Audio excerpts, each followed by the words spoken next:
விளையாடி தினமும் 10 லட்சம் யுவானுக்கு மேல் சம்பாதிப்பதை என் அம்மா கண்டுபிடித்து விட்டார். இருந்தும் நான் இன்னும் திருமணமாகாமல் தனியாகவே இருந்தேன். என் எதிர்காலத்தை பற்றி கவலைப்பட்டு அவர் ரகசியமாக என் பானத்தில் ஏதோ கலந்து 2 அழகான சகோதரிகளை என் அறையில் தங்க ஏற்பாடு செய்தார். அந்த சகோதரிகள் வேறு யாரும் அல்ல, தலைநகரின் மிகவும் சக்தி வாய்ந்த நிதி சாம்ராஜ்யங்களில் ஒன்றான லுவோ குடும்பத்தின் மகள்கள். அந்த சம்பவம் என்னை இரவு முழுவதும் நிம்மதியிழக்கச் செய்தது. ஒரு வருடம் கழித்து லுவோ குடும்பத்தின் பிரதிநிதிகள் என்னை ஒரு ஆடம்பரமான வில்லாவிற்கு அழைத்தனர். அங்கே நான் மீண்டும் லு சகோதரிகளை சந்தித்தேன். அவர்களின் கைகளில் 2 பச்சிளம் பெண் குழந்தைகள் மற்றும் சீனா மற்றும் வெளிநாடுகளில் உள்ள புகழ்பெற்ற பரிசோதனை நிலையங்கள் வழங்கிய 10க்கும் மேற்பட்ட டிஎன்ஏ அறிக்கைகள் இருந்தன. அப்போதுதான் நான் ஒரு அதிர்ச்சிகரமான உண்மையை அறிந்தேன். நான் 2 குழந்தைகளுக்கு தந்தை என்பது எனக்கு தெரிந்தது. இன்னும் நம்ப முடியாத விஷயம் என்னவென்றால் அந்த குழந்தைகளின் தாய்மார்கள் வெவ்வேறு நபர்கள். இப்போது அந்த பெண்கள் ஏற்கனவே 3 வயதுடையவர்களாகிவிட்டனர். அவர்கள் புத்திசாலியாகவும் அழகாகவும் இருந்தது மட்டுமல்லாமல் என்னிடம் மிகுந்த பாசத்துடனும் இருந்தனர். அந்த நேரத்தில் என் மகள்களுக்கும் அவர்களின் தாய்மார்களுக்கும் பரிசுகளை எடுத்துக்கொண்டு நான் லுவோ குடும்ப இல்லத்திற்கு சென்றேன். பதற்றத்துடன் நான் படிக்கும் அறையின் கதவை தட்டினேன். உள்ளிருந்து அமைதியான அதே சமயம் அதிகாரமுள்ள ஒரு பெண் குரல் கேட்டது. உள்ளே வா. நான் கதவை தள்ளிவிட்டு உள்ளே சென்றேன். லுயா தன் மேசைக்கு பின்னால் அமரவில்லை. அதற்கு பதிலாக அவர் ஒரு கோப்புடன் ஜன்னல் அருகே நின்று கொண்டிருந்தார். வந்து விட்டாயா? அவர் என்னை பார்த்த தருணத்தில் அவரை சுற்றியிருந்த குளிர்ச்சியான தோரணை மறைந்து முகத்தில் மென்மையான புன்னகை மலர்ந்தது. அவருடைய கண்கள் விரைவில் என் கையில் இருந்த ஷாப்பிங் பையின் மீது விழுந்தன. என்ன கொண்டு வந்திருக்கிறாய்? ஓ, இதுவா? அவர் மணிக்கட்டில் இருந்த விலை உயர்ந்த பாட்டேக் பிலிப் கடிகாரத்தை பார்த்ததும் நான் உடனடியாக சிறிது சங்கடமாக உணர்ந்தேன். சமீபத்தில் எனக்கு ஒரு சிறிய போனஸ் கிடைத்தது. அதனால் உங்களுக்கும் உங்கள் சகோதரிக்கும் பரிசுகள் வாங்கினேன். அவர் தனக்காக நான் எதையோ வாங்கியிருக்கிறேன் என்று கேட்ட தருணத்தில் லுயாவின் கண்களில் ஒரு விசித்திரமான உற்சாகம் மின்னியது. ஒரு மெல்லிய புன்னகை அவர் இதழ்களை அலங்கரித்தது. நான் பார்க்கலாமா?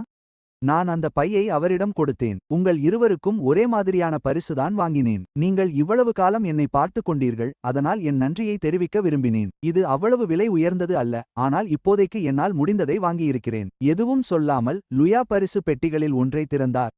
அதற்குள் ஒரு நேர்த்தியான மாலை இருந்தது. சிறிய வைரங்கள் அழகாக அடுக்கப்பட்டிருந்தன. நடுவில் நீலக்கல் டால்பின் ஒன்று இருந்தது. எனக்கு பிடித்திருக்கிறது என்று அவர் கவனமாக ஆராய்ந்துவிட்டு சொன்னார். எனக்கு சரியாக நினைவிருந்தால் இந்த மாடலின் விலை சுமார் 1 லட்சம் யுவான் இருக்கும். உன் போனஸ் முழுவதையும் இதற்கே செலவழித்து விட்டாயா? நான் உடனடியாக இடைமறித்தேன். பரவாயில்லை, நான் குழந்தைகளை கவனித்துக் கொள்ள மட்டுமே உதவுகிறேன். நான் தலையை தாழ்த்தியபோது லூசியா என்னையே உற்று பார்த்துக் கொண்டிருந்தாள். அவளது அமைதியான முகத்திற்கு பின்னால் ஒருவிதமான ஆதிக்கம் செலுத்தும் ஆசை மெல்ல வளர்ந்து கொண்டிருந்தது. என்னை முழுமையாக தனக்கு சொந்தமாக்கிக் கொள்ள அவள் துடித்தாள். ஆனால் அது சரியான தருணம் அல்ல என்பது அவளுக்கு தெரிந்திருந்தது. அவளும் அவளது சகோதரியும் பல ஆண்டுகளாக தங்கள் திட்டத்தை தீட்டியிருந்தனர். எனவே ஒரு சிறு தவறு கூட நடக்க அவர்கள் அனுமதிக்க முடியாது. முக்கியமானது உனது உண்மையான அன்பர்தான். மென்மையாக புன்னகைத்த லூசியா தனது கழுத்தில் இருந்த பல கோடி ரூபாய் மதிப்புள்ள மாலையை கழற்றிவிட்டு நான் அவளுக்கு பரிசளித்த மாலையை அணிந்து கொண்டாள். எனக்கு இது மிகவும் பிடிச்சிருக்கு. நன்றி. என் முகம் உடனே சிவந்து போனது. மகிழ்ச்சியாக இருப்பதற்கு பதிலாக எனக்கு இன்னும் குற்ற உணர்ச்சியாக இருந்தது. லூ சகோதரிகள் இருவரும் எப்போதும் என்னிடம் நன்றாகவே நடந்து கொண்டார்கள். அவர்கள் ஒருபோதும் என்னை வற்புறுத்தியதில்லை அல்லது கஷ்டப்படுத்தியதில்லை. அதற்கு மாறாக அவர்கள் குடும்பத்தைப் போல என் அருகிலேயே இருந்தார்கள். நான் தெரியாமல் ஒரு வலையில் சிக்கிக் கொண்டிருந்தேன்.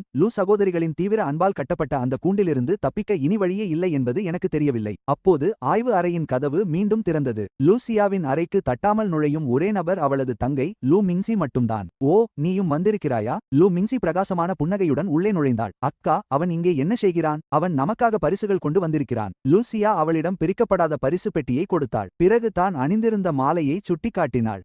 இதுதான் அது.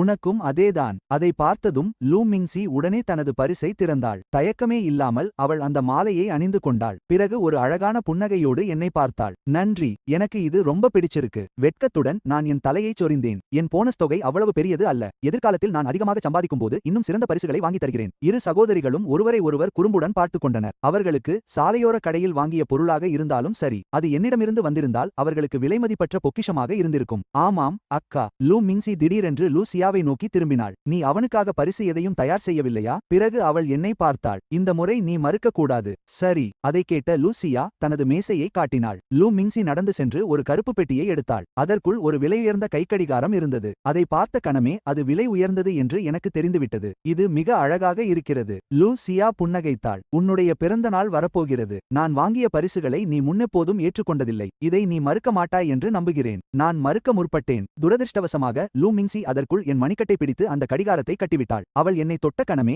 லுவா வின் பார்வை இருண்டது. அறை முழுவதும் ஒரு குளிர்ச்சியான அழுத்தம் பரவியது. நான் அறியாமலே நடுங்கினேன். இது அக்டோபர் மாதம் தான். திடீரென்று ஏன் இவ்வளவு குளிர்ச்சியாக இருக்கிறது? அவளை சுற்றியுள்ள பனி போன்ற சூழலை புறக்கணித்துவிட்டு லூ மிங்சி என் மணிக்கட்டில் இருந்த கடிகாரத்தை சரிசெய்து இனிமையாக புன்னகைத்தாள். கவலைப்படாதே, இது அவ்வளவு விலை உயர்ந்தது அல்ல. விலை உயர்ந்தது இல்லையா? தனித்துவமாக வடிவமைக்கப்பட்ட அந்த கடிகாரத்தை பார்த்தேன். எப்படி பார்த்தாலும் அது மிகவும் மதிப்புமிக்கதாகவே தெரிந்தது. ஆ, சரி. லூ மிங்சி தொடர்ந்தாள். வேர் மற்றும் ஸ்வீயார் இப்போது விழித்துக் கொண்டார்கள். நீ அவர்களை பார்க்கச் செல்ல வேண்டும். அவள் எனக்கு ஒரு குறும்புத்தனமான கஞ்சாடை செய்தாள். என் சகோதரிக்கும் எனக்கும் பேச வேண்டிய விஷயம் ஒன்று இருக்கிறது. சரி, என் மகள்கள் விழித்துவிட்டார்கள் என்று கேட்ட தருணத்தில் என்னால் புன்னகையை அடக்க முடியவில்லை. நான் உடனே செல்கிறேன். நான் அந்த அறையை விட்டு வெளியேறியதும் லூ மிங்சி கதவை மூடிவிட்டு நல்ல மனநிலையில் இல்லாத தன் சகோதரியின் பக்கம் திரும்பினாள். அவள் சிரித்தாள். நிஜமாகவா அக்கா? நாங்கள் அவனை பகிர்ந்து கொள்வதாக ஒப்பந்தம் செய்யவில்லையா? இப்போது ஏன் பொறாமைப்படுகிறாய்? லூசியா அவளை பார்த்தாள். ஒருவேளை இருக்கலாம். ஆனால் அந்த இடத்தில் நீ இருந்திருந்தால் உன்னால் மட்டும் சாதாரணமாக இருந்திருக்க முடியுமா? அவளைச் சுற்றியிருந்த ஆபத்தான உணர்வு மெல்ல மறைந்தது. சொல்ல வேண்டியது இருந்தால் சொல். லூ மிங்சி தோள்களை குலுக்கிவிட்டு தனது அலைபேசியை எடுத்தாள். சேமித்து வைத்திருந்த ஸ்கிரீன்ஷாட்டை திறந்து அவளிடம் காட்டினாள். சு யான் ரான் மோ ஜின்பிங்கை நிச்சயதார்த்தம் செய்யப்போகிறாள். லூசியா திரையை பார்த்தாள். அவள் முகத்தில் ஒரு கேலியான புன்னகை தோன்றியது. அப்படியானால் அவளுக்கு வேண்டியது அவளுக்கு கிடைத்துவிட்டது. சிக்கல் என்னவென்றால் லூ மிங்சி பேசும்போது அவளது கண்கள் உற்சாகத்தில் சிவந்தன. அவள் நாட்டிற்கு திரும்பியதும் அவன் வாழ்ந்த அதே அடுக்குமாடி குடியிருப்பையே வாடகைக்கு எடுத்திருக்கிறாள். லூசியாவின் முகம் அமைதியாகவே இருந்தது. பழைய உறவை மீண்டும் உயிர்ப்பிக்க பார்க்கிறாளா? நான் அவளுக்கு ஒரு பாடம் கற்பிக்கவா? லூ மிங்சியின் மென்மையான தோற்றம் முற்றிலும் மறைந்தது. அவள் முகத்தில் ஒரு கொடூரமான புன்னகை பரவ, கண்களில் கொலைவெறி மின்னியது. லூசியா தன் சகோதரியை பார்த்து மென்மையாகச் சிரித்தாள். அதற்கு தேவையில்லை. இப்போது 3 ஆண்டுகள் ஆகிவிட்டன. அவளது பார்வை நான் வெளியேறிய கதவை நோக்கி நகர்ந்தது. எமின் முற்றிலும் நமக்கு சொந்தமாக இன்னும் சில படிகள் தான் உள்ளன. அதுமட்டுமல்லாமல் அவளது இதழ்களில் ஒரு நம்பிக்கையான புன்னகை மலர்ந்தது. அவன் அவளை ஏற்கனவே மறந்துவிட்டான். இப்போது நமக்கு நம் மகள்கள் இருக்கிறார்கள். யாராலும் அவனை நம்மிடமிருந்து பிரிக்க முடியாது. இதற்கிடையில் எனக்கு பின்னால் நடக்கும் உரையாடலை அறியாமல் நான் குழந்தைகளின் அறைக்கு விரைந்தேன். நான் கதவை திறந்த கணமே 2 சிறிய உருவங்கள் என்னை நோக்கி ஓடி வந்தன. அப்பா, அப்பா, இதோ இதோ அப்பா உங்களை தூக்கிக் கொள்ளட்டும். நான் ஒவ்வொரு மகளையும் ஒவ்வொரு கையில் தூக்கிக் கொண்டேன். இதை பற்றி யோசித்தால் இந்த சூழலே ஒரு தற்செயலான நிகழ்வுதான். லூ சகோதரிகள் இருவரும் ஒரே நேரத்தில் கர்ப்பமடைந்தனர். மிகவும் ஆச்சரியமான விஷயம் என்னவென்றால் 2 குழந்தைகளும் ஒரே நாளில் பிறந்தன. ஒரே வித்தியாசம் என்னவென்றால் லூ மிங்சியை விட லுயா 1 மணி நேரம் முன்னதாகவே குழந்தையை பெற்றெடுத்தார். அதனால்தான் லுயர் மூத்த சகோதரியாகவும் லுவர் இளைய சகோதரியாகவும் ஆனார்கள். சிறுமிகள் என் கழுத்தை கட்டியணைத்து என் கன்னங்களில் மகிழ்ச்சியுடன் முத்தமிட்டனர். கிட்டத்தட்ட உடனடியாக சுற்றியுள்ள வெப்பநிலை மீண்டும் குறைந்ததாக உணர்ந்தேன். இந்த முறை முன்பை விட அதிக குளிராக இருந்தது. சரி, என் குட்டி இளவரசிகளே, அந்த விசித்திரமான உணர்வை புறக்கணிக்க முயற்சி செய்து நான் புன்னகைத்தேன். அப்பா உங்களுக்காக பரிசுகளை கொண்டு வந்திருக்கிறேன். வீட்டின் மற்ற பகுதிகளில் என்ன நடக்கிறது என்று தெரியாமல் நான் குழந்தைகளை கீழே அழைத்துச் சென்றேன். இருப்பினும் படிப்பு அறையின் நுழைவாயிலில் லூ சகோதரிகள் எங்களை இருண்ட முகத்துடன் கவனித்துக் கொண்டிருந்தனர். நான் வருந்துகிறேன். லூ மிங்சியின் குரல் வழக்கத்திற்கு மாறாக குளிர்ச்சியாக இருந்தது. நான் வீர் மற்றும் ஸ்வீரை மிகவும் நேசிக்கிறேன். ஆனால் அவர்கள் மட்டும் ஏன் அவனை அவ்வளவு வெளிப்படையாக முத்தமிட வேண்டும்? லூசியா மெல்லியதாக புன்னகைத்தாள். ஏனெனில் அவர்கள் அவனுடைய மகள்கள். அப்படியிருந்தும் கதவு சட்டத்தின் மீது இருந்த அவளது கைகள் லேசாக இறுக்கமடைந்தன. கொஞ்சம் காத்திரு. என் பின்வாங்கும் உருவத்தை அவள் கண்கள் பின்தொடர்ந்தன. சீக்கிரம் அல்லது தாமதமாக ஈமோஷன் இன்னும் ஆழமாக வீழ்வான். கீழே 2 சிறுமிகளும் நான் வாங்கிய பொம்மைகளை உடனடியாக கவனித்தனர். உற்சாகத்துடன் அவர்கள் கம்பளத்தின் மீது அமர்ந்து விளையாடத் தொடங்கினார்கள். இப்போதெல்லாம் என் வாழ்க்கை முழுவதையும் அவர்களை கவனித்துக் கொள்வதிலேயே செலவிடுகிறேன். அவர்களுக்கு உணவு ஊட்டுவது, குளிப்பாட்டுவது, தூங்க வைப்பது என எல்லாம். உணவு நேரத்தில் ஒவ்வொரு குழந்தையும் இயற்கையாகவே எனக்கு இருபுறமும் உள்ள உயர்தர நாற்காலிகளில் அமரும். அதிர்ஷ்டவசமாக 2 சிறுமிகளும் விதிவிலக்கான புத்திசாலிகள். அவர்கள் ஏற்கனவே ஸ்பூன்கள் மற்றும் ஃபோர்க்குகளை தாங்களாகவே பயன்படுத்த தெரிந்தவர்கள். எங்கே உங்கள் காய்கறிகளை சாப்பிடுங்கள். பிறகு நான் மறுபக்கம் பார்த்தேன். நீங்கள் இருவரும் சாப்பிடுங்கள், இல்லையென்றால் அப்பா பிறகு உங்களுடன் விளையாட மாட்டார். நான் பேசும்போதெல்லாம் சிறுமிகள் எப்போதும் அதை கேட்டு நடப்பார்கள். குழந்தைகள் உணவை தேர்ந்தெடுத்து சாப்பிடுவது சாதாரணமானது. ஆனால் எப்படியோ நான் அருகில் இருக்கும்போது அவர்கள் உடனே சொல்லுக்கு கீழ்ப்படிவார்கள். ரொம்ப அநீதி. லூ மிங்சி தனது மகளின் கன்னத்தை லேசாக கிள்ளினாள். அம்மா காய்கறிகளை சாப்பிடச் சொன்னால் நீ என்னை புறக்கணிக்கிறாய். அவள் எந்த பழமும் பயன்படுத்தவில்லை என்றாலும் லுவர் உடனடியாக கண்ணீருடன் என்னை பார்த்தாள். அப்பா, அம்மா என்னை அடிக்கிறார்கள். ஒரு நிமிடம் லூ மிங்சி திகைத்துப் போய் சிரித்தாள். ஓ, இப்போது நீ புகார் செய்ய கற்றுக்கொண்டாயா? அம்மா உன்னை அடிக்கவில்லை. நான் என் மகளின் தலையை மென்மையாக தடவினேன். அப்பா அருகில் இல்லாதபோது நீ அம்மா மற்றும் அத்தையின் பேச்சை கேட்க வேண்டும். புரிகிறதா? பிறகு நான் வயரை பார்த்தேன். நீங்கள் இருவரும். அருகில் இருந்த ஆயாக்களும் வீட்டு பணியாளர்களும் அந்த சூழலை அன்பான புன்னகையுடன் பார்த்தனர். லூ மிங்சி மற்றும் லூயார் ஒரு விசித்திரமான பார்வையை பரிமாறிக்கொண்டனர். அவர்களின் கண்களில் ஒரு தனித்துவமான ஒளி மின்னியது. மோயன் லூவா என் தட்டில் ஒரு அபலோனை வைத்தார். குழந்தைகளை மட்டும் கவனிக்காதே. நீ சமீபகாலமாக உன் திட்டத்திற்காக கடினமாக உழைத்து வருகிறாய். பிறகு அவள் அருகில் இருந்த பணியாளர் ஒருவரை திரும்பினாள். அங்கிள் ஜியாங், மோயனின் அறைக்கு சில ஊட்டச்சத்து மருந்துகளை அனுப்பி வையுங்கள். சிறிது நேரம் கழித்து நான் உடனடியாக கையை அசைத்தேன். அதன் தேவை இல்லை. நான் இன்னும் கடைசி தொகுதியையே முடிக்கவில்லை. அவ்வளவு கவலைப்படாதீர்கள் சகோதரி லூ. லூ சியா புன்னகைத்தாள். உன் மென்பொருள் ஏற்கனவே லூயோ கார்ப்பரேஷனுக்கு சமர்ப்பிக்கப்பட்டுவிட்டது. அதை வாங்க நிறுவனம் முடிவு செய்துவிட்டது. நான் உறைந்து போனேன். எவ்வளவு? 10 மில்லியன் யுவான். அவள் இயல்பாக பதிலளித்தாள். வருங்காலத்தில் கமிஷன்களும் கிடைக்கும். நான் அதிர்ச்சியில் அவளையே பார்த்தேன். 10 மில்லியனா? அதன் மதிப்பை நானே கணக்கிட்டு பார்த்தேன். அதிகபட்சம் அது சில மில்லியன் மட்டுமே இருக்கக்கூடும். ஏனென்றால் நீ உன்னை குறைவாக மதிப்பிடுகிறாய். லூவாவின் தொனி அமைதியாகவும் ஆனால் உறுதியாகவும் இருந்தது. முதலீட்டுத் துறை மற்றும் தொழில்நுட்பத் துறை இரண்டும் தனித்தனியாக மதிப்பீடு செய்தன. இறுதி முடிவு இந்த விலையை உறுதிப்படுத்துகிறது. பிறகு அவள் நேரடியாக என்னை பார்த்தாள். நீ தாழ்வு மனப்பான்மை கொள்ள வேண்டிய அவசியமில்லை. உன் படிப்பில் மட்டும் கவனம் செலுத்து. மென்பொருள் அதிகாரப்பூர்வமாக வெளியானதும் நிதித்துறை பணத்தை மாற்றும். ஒரு நிமிடம் என்ன சொல்வது என்று எனக்கு தெரியவில்லை. இறுதியாக நான் புன்னகைத்தேன். நன்றி சகோதரி லூயோ. பல மாத உழைப்பிற்கு இறுதியில் பலன் கிடைத்தது. நீ திறமையானவன். என் பக்கத்திலிருந்து லூ மிங்சி குறும்பாக கண் சிமிட்டினாள். வெற்றி என்பது காலத்தின் விஷயம் மட்டுமே. பிறகு அவள் மேஜையில் இருந்த உணவை சுட்டிக்காட்டினாள். இப்போது பேச்சை நிறுத்திவிட்டு சாப்பிடு. குழந்தைகளை திரும்பி பார்த்து நீங்களும் தான் என்று சேர்த்தாள். நாள் முழுவதும் அப்பாவையே தொங்கிக் கொண்டிருக்காதீர்கள். அவரை நிம்மதியாக சாப்பிட விடுங்கள். இல்லையென்றால் பிறகு உங்களுடன் விளையாட அவருக்கு எப்படி ஆற்றல் இருக்கும்? அவளது வார்த்தைகளை கேட்டதும் என் நெஞ்சில் ஒரு இதமான உணர்வு பரவியது. கடந்த காலத்தில் நான் எவ்வளவு கடினமாக உழைத்தாலும் அல்லது என்ன சாதித்தாலும் யாரும் அதை கவனித்ததில்லை. ஆனால் லூலு சகோதரிகளுக்கு குழந்தைகளை பராமரிக்க உதவத் தொடங்கியதிலிருந்து விஷயங்கள் மாறிவிட்டன.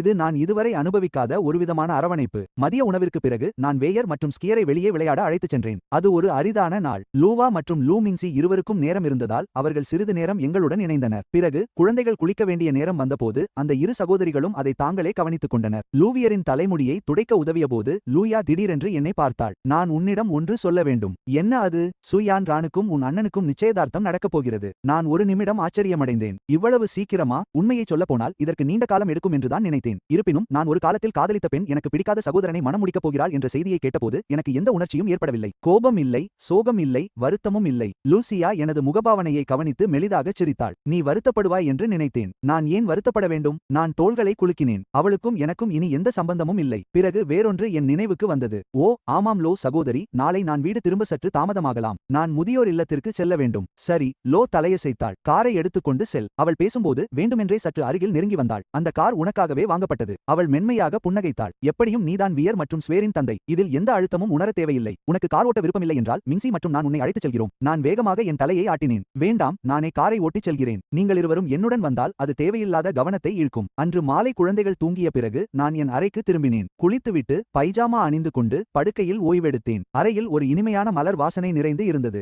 என் படுக்கைக்கு அருகில் இருந்த எசென்ஷியல் ஆயில் டிஃப்யூசரில் இருந்து அது வந்தது. அந்த சகோதரிகள் அதை எனக்கு பரிசாக அளித்திருந்தனர். நான் அதிக நேரம் கோடிங் மற்றும் படிப்பில் செலவிட்டதால் பெரும்பாலும் தூக்கமின்மையால் அவதிப்பட்டேன். அவர்கள் கொடுத்த எண்ணெயை பயன்படுத்த தொடங்கியதிலிருந்து என் தூக்கத்தின் தரம் வியத்தகு முறையில் மேம்பட்டது. படுக்கையில் படுத்த சிறிது நேரத்திலேயே நான் ஆழ்ந்து தூங்கிவிட்டேன். சில நிமிடங்களுக்கு பிறகு படுக்கையறை கதவு மெதுவாக திறந்தது. இரண்டு உருவங்கள் அமைதியாக உள்ளே வந்தன. லோ மற்றும் லூ மிங்சி இருவருமே பட்டு நைட்டிகள் அணிந்திருந்தனர். லூ மிங்சி படுக்கை அருகில் சென்று வாசனை மெழுகுவர்த்தியை அணைத்தாள். பிறகு அவள் என்னை பார்த்தாள். அக்கா, இன்று இரவு நாம் கொஞ்சம் அதிகமாக பயன்படுத்திவிட்டோமோ என்று நினைக்கிறாயா? இந்த புதிய பார்முலாவை நாங்கள் முதல் முறையாகத்தான் முயற்சிக்கிறோம். ஏதாவது பக்கவிளைவுகள் இருக்குமா? ஒன்றும் ஆகாது. லோவின் குரல் அமைதியாக இருந்தது. நான் இதை 5 முறை தனித்தனியாக பரிசோதித்து விட்டேன். எந்த பிரச்சனையும் இருக்காது. அவள் என் அருகில் படுத்துக்கொண்டு மெதுவாக என் முகத்தில் தன் விரல்களை வருடினாள். அந்த நேரத்தில் அவளுக்குள் எரிந்து கொண்டிருந்த வெறியை அவளால் மேலும் கட்டுப்படுத்த முடியவில்லை. அவள் கண்கள் தீவிரமான அன்பால் நிறைந்திருந்தன. எம்-ஓ-ஷன். அவள் குரல் ஒரு கிசுகிசுப்பை போல இருந்தது. மிங்சியும் நானும் தான் உன்னை மிகவும் நேசிக்கும் நபர்கள் என்பதையும் நீயும் எங்களை நேசிக்கிறாய் என்பதையும் நினைவில் கொள். நீ எங்களை விட்டுச் செல்ல மாட்டாய் என்று சொல், சரியா? அவள் ஆச்சரியப்படும் வகையில் நான் தூக்கத்தில் முணுமுணுத்தேன். விட்டுச் செல்ல மாட்டேன். லோ சகோதரியையோ அல்லது மிங்சியையோ விட்டுச் செல்ல மாட்டேன். லூசியாவின் முகத்தில் ஒரு திருப்தியான உணர்வு தெரிந்தது. சரியாகச் சொன்னாய். நீ எங்கும் போக மாட்டாய். அவள் லேசாக நடுங்குவது போல் இருந்தது. ஆனால் அது பயத்தினால் அல்ல. ஒரு வேட்டைக்காரன் தனது இரையை தானாகவே வலையில் விழுவதை பார்த்து அடையும் உற்சாகத்தைப் போல இருந்தது. இப்போது சொல், உனக்கு சியாவைத்தான் மிகவும் பிடிக்கும். உனக்கு மச்சியைத்தான் மிகவும் பிடிக்கும். இன்னும் உறக்கத்தில்தான் இருக்கிறேன் என்று மெல்ல பதிலளித்தேன். எனக்கு சியாவைத்தான் மிகவும் பிடிக்கும். மஞ்சியைத்தான் மிகவும் பிடிக்கும். லுவாவின் முகத்தில் ஒரு புன்னகை மலர்ந்தது. நல்லது. இப்போது சொல், நீ எங்களுக்குச் சொந்தமானவன் என்று. நான் உங்களுக்கு சொந்தமானவன். அவள் விரும்பிய பதில் இறுதியாக என் உதடுகளிலிருந்து வெளிவந்தது. லுவா திருப்தியுடன் கண்களை மூடிக்கொண்டாள். அதே நேரத்தில் லூ மிங்சி என்னை மிகவும் தீவிரமான பார்வையுடன் உற்று நோக்கினாள். அவள் முகத்தில் ஒரு அபாயகரமான புன்னகை தோன்றியது. அண்ணா. அவள் மெதுவாக அருகில் வந்தாள். தன்னை கட்டுப்படுத்த முடியாமல் அவள் என்னை முத்தமிட விரும்பினாள். லுவா அவளது அசைவை கவனித்தவுடன் உடனே அவளது மணிக்கட்டை பிடித்தாள். இன்னும் வேண்டாம். லூ மிங்சி புருவத்தை உயர்த்தினாள். டான்சம் இப்போதுதான் தொடங்கியிருக்கிறது. நாம் ஏற்கனவே பல வருடங்கள் காத்திருக்கிறோம். இன்னும் சில நாட்கள் பொறுப்பதில் தவறில்லை. லூ மிங்சி வாதிட முயன்றாள். ஆனால் தன் சகோதரியின் கண்களில் இருந்த வெறித்தனமான பிடிவாதத்தை பார்த்தபோது உண்மை அவளுக்கு புரிந்தது. அவர்கள் என்னை வற்புறுத்த விரும்பியிருந்தால் அதை எப்போதோ செய்திருக்கலாம். ஆனால் அவர்களுக்கு தேவை அதுவல்ல. அவர்கள் விரும்புவது முழுமையாக தங்களுக்கு சொந்தமான ஒருவரைத்தான். மறுநாள் காலை நான் வழக்கத்தை விட புத்துணர்ச்சியுடன் எழுந்தேன். சோம்பல் முறித்தேன். நான் எழுந்து அமர்ந்தேன். இந்த எசென்ஷியல் ஆயில் நன்றாக வேலை செய்கிறது. எனக்கு எந்த கனவும் வரவில்லை. உறக்கம் மிகவும் ஆழ்ந்ததாக இருந்தது. குளித்து உடை அணிந்த பிறகு அந்த சகோதரிகள் எனக்கு கொடுத்த கடிகாரத்தை எடுத்து அணிந்து கொண்டேன். முன்பெல்லாம் இவ்வளவு விலையுயர்ந்த பரிசை மிகவும் கவனமாக எடுத்து வைத்திருப்பேன், ஆனால் இன்று அதைப் பற்றி நான் பெரிதாக நினைக்கவில்லை. சாதாரணமாக அதை அணிந்து ஜாக்கெட்டை எடுத்துக்கொண்டு கீழே நடந்தேன். டாடி டாடி அந்த 2 குட்டிப் பந்துகளும் ஏற்கனவே விழித்திருந்தன. அம்மாக்கள் நான் தூங்குவதாகச் சொன்னதால் என்னை தொந்தரவு செய்யாமல் பொறுமையாக காத்திருந்தன. அவை என்னை பார்த்தவுடன் ஓடி வந்தன. அப்போதுதான் ஜாங் மாமா புன்னகையுடன் அருகில் வந்தார். காலை வணக்கம் திரு மோ. மூத்த மகள் ஏற்கனவே அலுவலகத்திற்கு சென்றுவிட்டார். இரண்டாவது மகள் உங்களுக்காக காலை உணவுக்கு காத்திருக்கிறாள். சியா இவ்வளவு சீக்கிரம் கிளம்பிவிட்டாளா? அந்த வார்த்தைகள் தானாகவே என் வாயிலிருந்து வந்தன. ஜாங் மாமா அப்படியே உறைந்து நின்றார். சியா என்று மூத்த எஜமானியை திரு மோ எப்போது இவ்வளவு உரிமையுடன் அழைக்கத் தொடங்கினார். அதே நேரத்தில் இதில் ஏதோ விசித்திரம் இருப்பதை நான் கவனிக்கவே இல்லை. குழந்தைகளை தூக்கிக் கொண்டு நான் சிரித்தேன். அவளுக்கு ஏதோ முக்கியமான வேலை இருந்திருக்கும். ஜாங் மாமா தலையை மட்டும் அசைத்தார். இருந்தாலும் அவர் கண்களில் குழப்பம் நீடித்திருந்தது. கடந்த சில ஆண்டுகளில் அவர் பல நிகழ்வுகளில் ஈடுபட்டிருந்தார். மோயன் இறுதியாக சகோதரிகளை ஏற்றுக்கொள்ளத் தொடங்கிவிட்டாரா என்று ஒரு பகுதி அவருக்கு தோன்றியது. சகோதரரே, வந்து சாப்பிடுங்கள். லூஜி ஏற்கனவே உணவு மேஜையில் அமர்ந்திருந்தாள். அவள் தூய வெள்ளை நிற ஆடை அணிந்திருந்தாள். அவளது கழுத்தில் நான் கொடுத்த மாலை இருந்தது. நான் பிறகு நிறுவனத்திற்கு செல்ல வேண்டும். இன்று ஒரு நிகழ்வு இருக்கிறது. அது சீக்கிரம் முடிந்தால் நான் உன்னுடன் முதியோர் இல்லத்திற்கு வந்து பாட்டியை பார்க்கலாமா? நான் உடனடியாக என் தலையை அசைத்தேன். தேவையில்லை. பிறகு நான் சங்கடமாகச் சிரித்தேன். கடைசியாக நீங்கள் இருவரும் சென்றபோது முதியோர் இல்லத்தில் இருந்த அனைவரும் வாரக்கணக்கில் அதை பற்றி பேசினார்கள். எனக்கு இன்று பிற்பகலில் வகுப்புகளும் உள்ளன. நான் மாலைக்குள் திரும்பி வருவேன். சிறிது நேரம் யோசித்த பிறகு நான் லூ மிங்சியை பார்த்தேன். சரி, அந்த பேக்கரியிலிருந்து கேக் வேண்டும் என்று நீ சொல்லவில்லையா? நான் இன்று இரவு அதை வாங்கி வருகிறேன். அதை கேட்டவுடன் அவள் கண்கள் பிரகாசித்தன. நிஜமாவா? நிச்சயமாக. உனக்கு என்ன சுவை வேண்டும்? சாக்லேட் சுவை. பக்கத்தில் இருந்த ஜீன் மாமா இந்த உரையாடல் முழுவதையும் ஒரு விசித்திரமான முகபாவனையுடன் கவனித்துக் கொண்டிருந்தார். ஏதோ ஒன்று நிச்சயமாக மாறியிருந்தது. எமோ ஷான் முன்பிருந்த அதே தோற்றத்தில் இருந்தார். ஆனாலும் அதே நேரத்தில் அவர் முற்றிலும் மாறுபட்டவராக தெரிந்தார். சகோதரிகளை அவர் அழைக்கும் விதம் மாறியது மட்டுமல்லாமல் அவரது அணுகுமுறையும் மிகவும் இயல்பாக மாறியிருந்தது. அவரது வார்த்தைகளில் பாசமும் இருந்தது. மறுபுறம் லூ மிங்சி இதைக் கண்டு ஆச்சரியப்படவில்லை.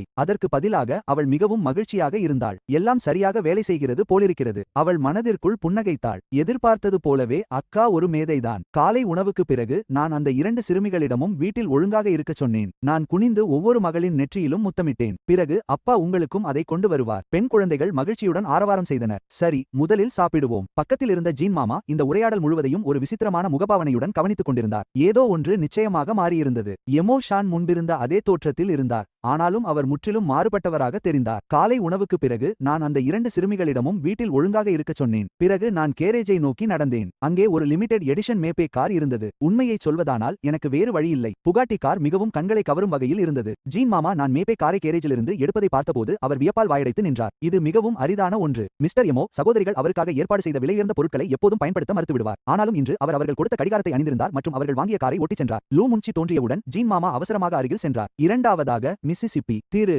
மோ ஏற்கனவே கிளம்பிவிட்டார். அவரை பற்றி என்ன? மூத்த எஜமானி கொடுத்த கடிகாரத்தை அணிந்து கொண்டு தனது பாட்டியை பார்க்க மேபே காரில் சென்றுள்ளார். லூ மிங்சி இது மிகவும் சாதாரணமான விஷயம் என்பது போல செயல்பட்டார். இது நல்ல விஷயம் அல்லவா? பின்பு அவள் ஏதோ ஒன்றை நினைவு கூர்ந்தாள். ஆமாம், சரி. நாங்கள் அவருக்காக ஆர்டர் செய்த மற்றொரு கார் விரைவில் வந்துவிடும். அது நேரடியாக இங்கே டெலிவரி செய்யப்படுவதை உறுதி செய்யுங்கள். இவ்வளவு காலம் எதிர்த்து வந்த ஜாங் மாமா உதவியற்ற நிலையில் பெருமூச்சு விட்டார். திரு மோ இறுதியாக அவர்களின் அன்பை ஏற்கத் தொடங்கியதாக தெரிந்தது. இருப்பினும் ஒரு கேள்வி அவரை தொடர்ந்து தொந்தரவு செய்தது. ஒரே ஒரு நாள் தூக்கம் எப்படி ஒருவரை இவ்வளவு மாற்றும்? இதற்கிடையில் நான் முதியோர் இல்லத்தை நோக்கிச் சென்றேன். பயணம் மென்மையாகவும் வசதியாகவும் இருந்தது. நான் இதற்கு முன்பும் சொகுசு கார்களில் பயணித்திருந்தாலும் மோ குடும்பத்தின் வாகனங்கள் இந்த மேபே காருக்கு ஈடாகாது. வித்தியாசம் அப்பட்டமாக தெரிந்தது. வழியில் பாட்டிக்காக புதிய பழங்களையும் சில ஊட்டச்சத்து மருந்துகளையும் வாங்கினேன். முதியோர் இல்ல ஊழியர்களுக்கு நான் ஏற்கனவே நன்கு அறிமுகமானவன். ஏனென்றால் லூசியா மற்றும் லூ மிங்சி முன்பு வந்தபோது அவர்கள் ஒவ்வொரு ஊழியருக்கும் 2000 யுவான் மதிப்புள்ள அன்பளிப்பு உரைகளை வழங்கியிருந்தனர். சுத்தம் செய்பவர்கள் மற்றும் பாதுகாவலர்கள் கூட மதியம் ஒன்றை பெற்றனர். மேலும் அவர்கள் முழு இல்லத்திற்கும் 5 நட்சத்திர ஹோட்டல் உணவை வழங்கியிருந்தனர். அதனால் அங்கிருந்த அனைவரும் என்னிடம் அன்பாக நடந்து கொண்டனர். என்னை பார்த்ததும் ஒரு செவிலியர் உடனடியாக அருகில் வந்தார். திரு மோ, நீங்கள் வந்துவிட்டீர்களா? நீங்கள் தெரிந்து கொள்ள வேண்டிய ஒன்று உள்ளது. என்ன நடந்தது? ஒரு பெண்ணும் இளைஞனும் முன்னதாக வந்திருந்தனர். அவர்கள் மூதாட்டியை சந்திக்க வந்தனர். செவிலியர் சிறிது தயங்கிவிட்டு தொடர்ந்தார். அங்கு எந்த வாக்குவாதமும் நடக்கவில்லை. ஆனால் அதன் பிறகு மூதாட்டி மிகவும் வருத்தமாக இருந்தார். ஒரு பெண்ணும் ஒரு இளைஞனும். அந்த விவரிப்பை கேட்டதும் அவர்கள் யார் என்று எனக்கு தெரிந்துவிட்டது. பாட்டியின் அறையை நோக்கி நடந்தபோது எனக்கு பிடிக்காத ஒரு குரல் கேட்டது. அந்த வார்த்தைகளை கேட்ட அந்த நொடியே அவர்கள் யார் என்று எனக்கு தெரிந்துவிட்டது. நான் யூகிக்க வேண்டிய அவசியமே இருக்கவில்லை. பாட்டியின் அறையை நெருங்கியபோது என்னை மிகுந்த வெறுப்படைய செய்யும் ஒரு குரலை கேட்டேன். அந்த குரல் போலியான கனிவான தொனியில் பேசிக் கொண்டிருந்தது. அம்மா, ஏன் இப்படி இருக்கிறீர்கள்? அந்த பங்குகள் உங்கள் கையில் இருந்தால் பயனில்லை. தாத்தாவும் சான்சானும் உங்களுக்கு ஒரு வாய்ப்பளிக்கிறார்கள். நாம் அனைவரும் குடும்பம்தான். ஏன் விஷயங்களை இவ்வளவு சிக்கலாக்குகிறீர்கள்? பேசிக் கொண்டிருந்தது சென் மற்றும் என் உயிரியல் தாய், கின் ஜூவல்லரியின் CEO. எவரையும் கவரும் அழகு அவளிடம் இருந்தது. என் தந்தை மற்றும் மோவான் ஷானின் சிறந்த அம்சங்களுடன் என் தோற்றத்தின் பெரும்பகுதியை நான் அவளிடமிருந்தே பெற்றிருந்தேன். அவளுக்கு பின்னால் 20 வயதுடைய ஒரு இளைஞன் நின்று கொண்டிருந்தான். அவன் பெயர் ஜான் செஃபான், ஷியன்னியின் உதவியாளர். அவள் சொந்தமாக வளர்த்தெடுத்த தத்து மகனும் அவன்தான். இதை பற்றி என்ன நினைக்கிறீர்கள்? 5%. ஈமோஷன் மற்றும் ஜின்பாங் இருவருக்கும் தலா 5% வழங்கலாம். மோய் நிறுவனத்தில் வேலை செய்யவில்லை என்பது உங்களுக்கு தெரியும். அவருக்கு அதிக பங்குகளை கொடுப்பது சரியாக இருக்காது. பாட்டி மருத்துவமனை படுக்கையில் அமைதியாக படுத்துக்கொண்டு ஜன்னலுக்கு வெளியே பார்த்துக் கொண்டிருந்தார். அவரது முகம் மெலிந்தும் வெளிரியும் இருந்தது. அவர் எதற்கும் பதில் சொல்லவில்லை. அவரை பராமரித்துக் கொண்டிருந்த சாங் என்னையும் சின் ஐயும் ஆவேசமாக பார்த்தார். பாட்டி சைகை செய்து அவரை தடுக்கவில்லை என்றால் அவர் எங்களை இப்போதே அறைந்திருப்பார். அம்மா, ஷினியின் குரலில் சற்றே பொறுமையின்மை தெரிந்தது. ஏன் இப்படி விஷயங்களை சிக்கலாக்குகிறீர்கள்? குடும்பத்திற்குள் இப்படி ஒரு குழப்பத்தை உருவாக்குவதில் அர்த்தமில்லை. நீங்கள் பங்குகளை ஒப்படைத்துவிட்டால் தாத்தாவும் சோங்ஷானும் இந்த விவகாரத்தை தொடர மாட்டார்கள் என்று நான் உறுதியளிக்கிறேன். இதை கேட்ட பாட்டி இறுதியாக எள்ளி நகையாடினார். ஓ, அப்படியானால் நான் உங்களுக்கு நன்றி சொல்ல வேண்டுமா? அவரது பார்வை பனிக்கட்டியைப் போல இருந்தது. நான் என் குழந்தையை தவறாக வளர்த்துவிட்டேன். ஒரு தாய் தனது 2 வயது மகனை பாட்டியிடம் விட்டுவிட்டு பிரச்சனை வரும்போது பாட்டியை குற்றம் சாட்டுவதை பார்ப்பது இதுவே முதல் முறை. ஷீன் மற்றும் நீங்கள் மற்றவரின் குழந்தையை வளர்ப்பதில் ஆர்வமாக இருக்கிறீர்கள். ஆனால் உங்கள் சொந்த மகன் மீது உங்களுக்கு அக்கறை இல்லை. இப்போது என் பேரனை பாதுகாப்பது எனது தவறு ஆகிவிட்டது. ஷினியின் முகம் சிவந்து பின் வெளிரி போனது. இருந்தாலும் அவளால் ஒரு வார்த்தை கூட மறுக்க முடியவில்லை. அந்த நேரத்தில் ஜான்சிங் திடீரென்று பேசினார். அவரது குரல் அவரது தோற்றத்திற்கு ஏற்றவாறு இருந்தது. மென்மையான, பலவீனமான மற்றும் சற்றே பெண்மையான குரல். பாட்டி, அது நியாயமற்றது. எனது வளர்ப்பு தாய் 4 மூத்த உடன்பிறப்புகளை தனியாக வளர்த்தார். தனது தம்பியை அனுப்பி வைத்தது வேறு வழியில்லாததால் தான். அவர் தொடர்ந்து பேசுவதற்குள் பாட்டி அவரை தீர்க்கமாக இடைமறித்தார். இங்கே நீங்கள் பேசுவதற்கு இடமிருக்கிறதா என்ன? பின் அவர் சின் மற்றும் என்னை நோக்கி திரும்பினார். ஷீன், நீங்கள் வளர்த்த மகன் இவன் தானா? பெரியவர்கள் பேசும்போது அந்நியன் குறுக்கிடுகிறான். ஷீன் முகம் சுளித்தார். அவனை சிரமப்படுத்தாதீர்கள். அவனை ஒரு வார்த்தை கூட பேச விடமாட்டீர்களா? பாட்டி குளிர்ந்த சிரிப்பை உதிர்த்தார். அப்படியென்றால் நீங்கள் அனைவரும் என் பேரனை அவமானப்படுத்திய போது அது சரியாக இருந்ததா? உண்மையில் உங்கள் மகன் யார்? அல்லது நீங்கள் இயல்பாகவே வெட்கமற்றவர்களா? ஷினியின் முகம் முற்றிலுமாக இருண்டது. இதை நான் கடைசி முறையாக சொல்கிறேன். பங்குகள் என் பேரன் ஈமோ ஷென்னிற்கு சொந்தமானவை. முன்னோர்கள் சொன்னது சரிதான். பெற்றோரை போற்றுவது செயல்களில் தெரிய வேண்டும். குடும்பம் அருகில் இருக்கும்போதுதான் மகிழ்ச்சி உண்டாகும். உங்கள் குடும்பத்தில் ஈமோ ஷின் தவிர மோ ஜின்பாங் மற்றும் உங்கள் 3 மகள்கள் உட்பட இந்த முதியவளுக்கு என்ன மதிப்பு இருக்கிறது? ஈமோ குடும்பத்து வாரிசுகள் என்னை வந்து பார்க்க நான் தகுதியற்றவளா? இங்கே வந்து அர்த்தமற்றதை பேச நேரம் இருந்தால் அதற்கு பதில் உங்கள் கணவரையும் தந்தையையும் சமாதானப்படுத்துங்கள். கடவுள் அனைத்தையும் கவனித்துக் கொண்டிருக்கிறார். நீங்கள் உங்கள் மகனை புறக்கணித்துவிட்டு மோ ஷென்னிடம் கடுமையாக நடந்து கொண்டீர்கள். உங்களுக்கு பழிவாங்கலுக்கு பயம் இல்லையா? ஷென்னும் நானும் கோபத்தில் நடுங்கினோம். இறுதியில் அவள் சட்டென்று எழுந்தாள். அவள் குளிர்ந்த குரலில் சிரித்தாள். நீங்கள் உண்மையில் எங்களுடனான உறவை முழுமையாக முறித்துக் கொள்ளத்தான் நினைக்கிறீர்களா? அந்த அடங்காத மகன் மோ ஷென் மற்றும் அந்த 10 விழுக்காடு பங்குகளை தவிர உங்களிடம் வேறு என்ன இருக்கிறது? உங்கள் கணவர் உங்களை அங்கீகரிக்கவில்லை. உங்கள் 3 பேத்திகளும் ஒரு பேரனும் உங்களை பற்றி கவலைப்படவில்லை. நீங்கள் இப்படி ஆவீர்கள் என்று தெரிந்திருந்தால் என் மகனை வளர்க்க நான் உங்களை அனுமதித்திருக்க மாட்டேன். எப்படி ஆவேனா?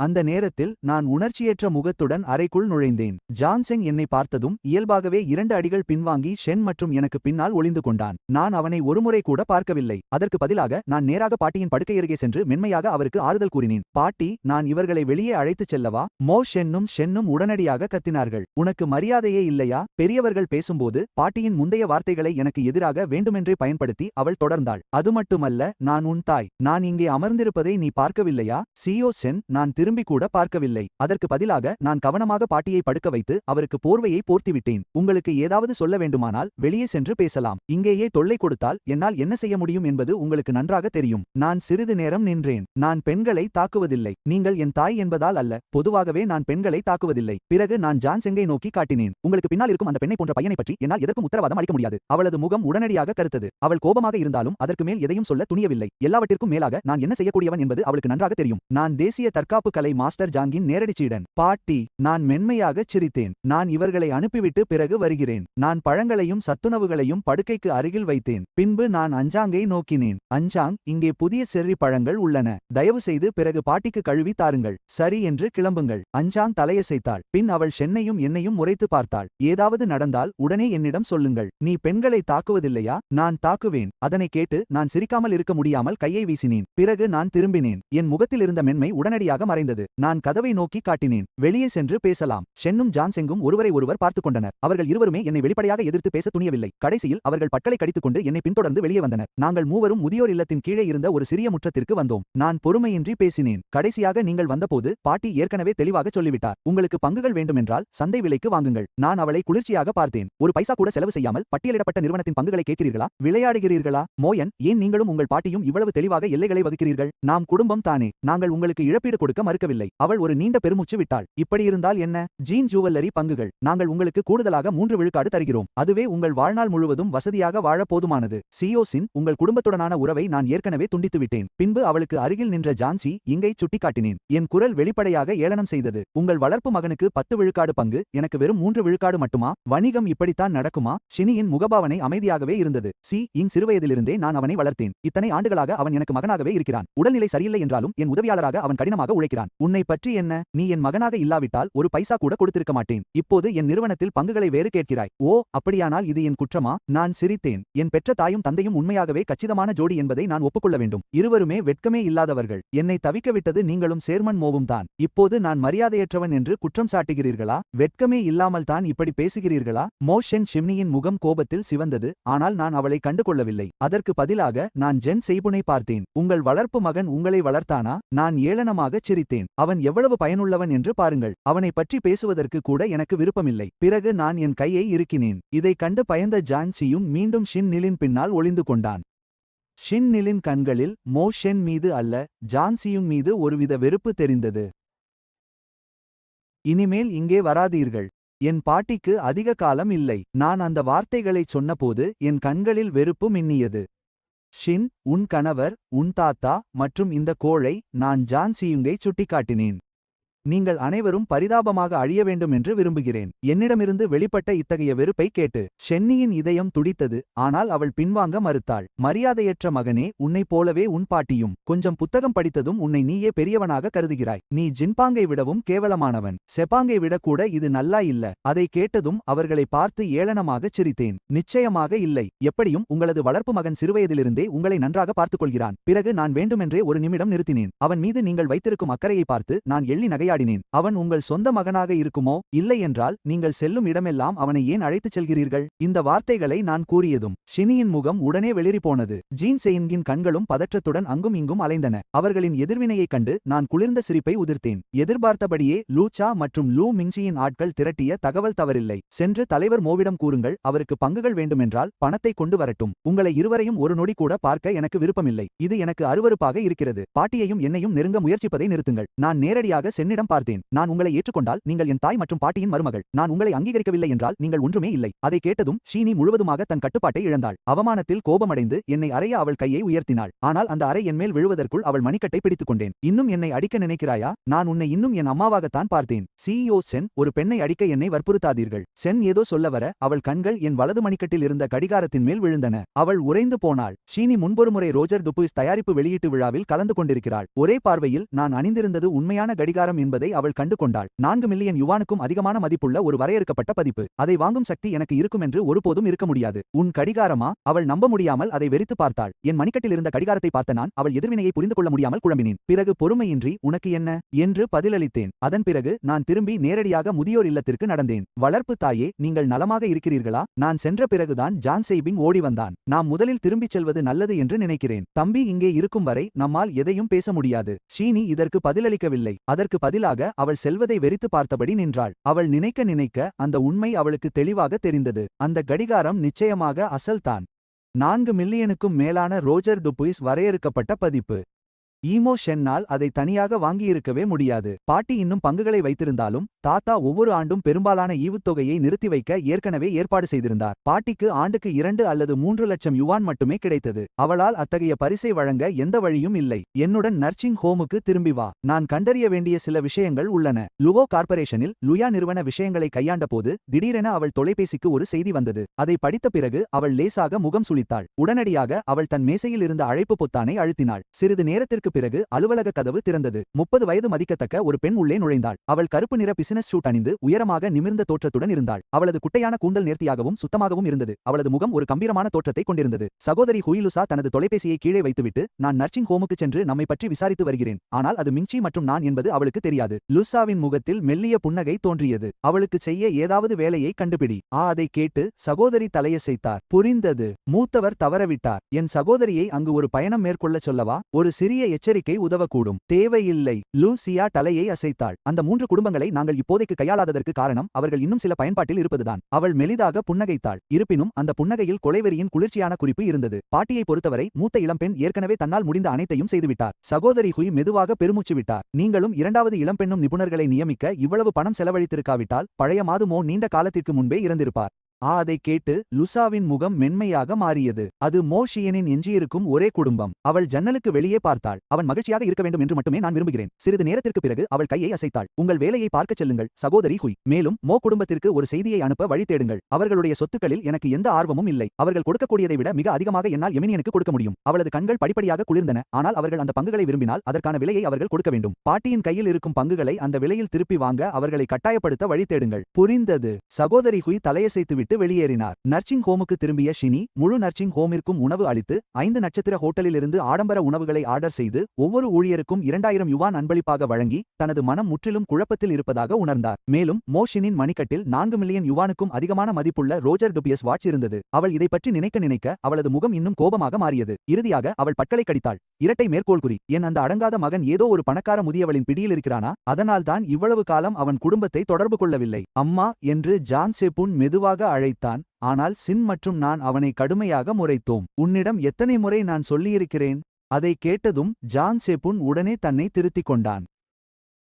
தத்துத்தாய், இதை பற்றி நீங்கள் ஏன் மாமா மோவிடம் சொல்லக்கூடாது? எமோஷன் உண்மையில் யாரையாவது சார்ந்து இருந்தால் விஷயம் வெளியே தெரிந்தால் அது குடும்பத்திற்கே அவமானம். சின்னும் நானும் நீண்ட நேரம் அமைதியாக இருந்தோம். பிறகு அவள் மெதுவாக பேசினாள். அவன் யாருடன் பழகுகிறான்? அந்த பெண் இளமையானவளா அல்லது முதியவளா என்பதை நான் தெரிந்து கொள்ள வேண்டும். அப்போதுதான் இப்படி பணம் செலவழிக்க முடியும். அவள் நிச்சயமாக சாதாரண குடும்பத்தைச் சேர்ந்தவளாக இருக்க மாட்டாள். அவள் கண்களில் ஒரு சிக்கலான உணர்வு தோன்றியது. அந்த அடங்காத மகன் உண்மையிலேயே ஒரு பெரிய பணக்கார குடும்பத்துடன் தொடர்பை ஏற்படுத்திக் கொண்டானா? அவள் தன் கண்களைச் சுருக்கினாள். செபிங்கின் நிலைமை நீண்ட காலத்திற்கு மறைந்திருக்காது என்று நான் அஞ்சுகிறேன். இதற்கிடையில் பாட்டியின் அறைக்கு திரும்பிய பிறகு அவர் என்னை கவலையுடன் பார்த்தார். மோஷியன், உன் அந்த முட்டாள் தாய் உனக்கு எந்த கஷ்டமும் கொடுக்கவில்லையே? பரவாயில்லை பாட்டி. நான் கட்டிலின் அருகில் அமர்ந்து ஒரு ஆப்பிளை எடுத்தேன். அவள் இனி என் தாய் அல்ல. நான் பேசிக்கொண்டே பழம் வெட்டும் கத்தியால் ஆப்பிளை தோல் சீவ தொடங்கினேன். இதை பற்றி அதிகம் நினைக்காதே. அவர்களுக்கு அந்த பங்குகள் வேண்டுமானால் அவற்றை கொடுத்துவிடு குழந்தையே. பாட்டி என்னை கோபத்துடன் பார்த்தார். உன் தந்தை மற்றும் எமோ ஜின்பாங்கின் கைகளில் எமோ குடும்பம் ஏற்கனவே அழிந்ததற்கு சமம். எனக்கு இன்னும் வலிமை இருக்கும் போதே இந்த பணத்தை உனக்காக பெற்றுத்தர வேண்டும். அவரது முகம் மென்மையடைந்தது. உனக்கும் லோ சகோதரிகளுக்கும் இடையிலான உறவு எப்படி இருந்தாலும் இந்த பணம் குறைந்தபட்சம் உன் எதிர்காலத்திற்கு உத்தரவாதம் அளிக்கும். பாட்டி மிகைப்படுத்தவில்லை என்பது எனக்கு தெரியும்.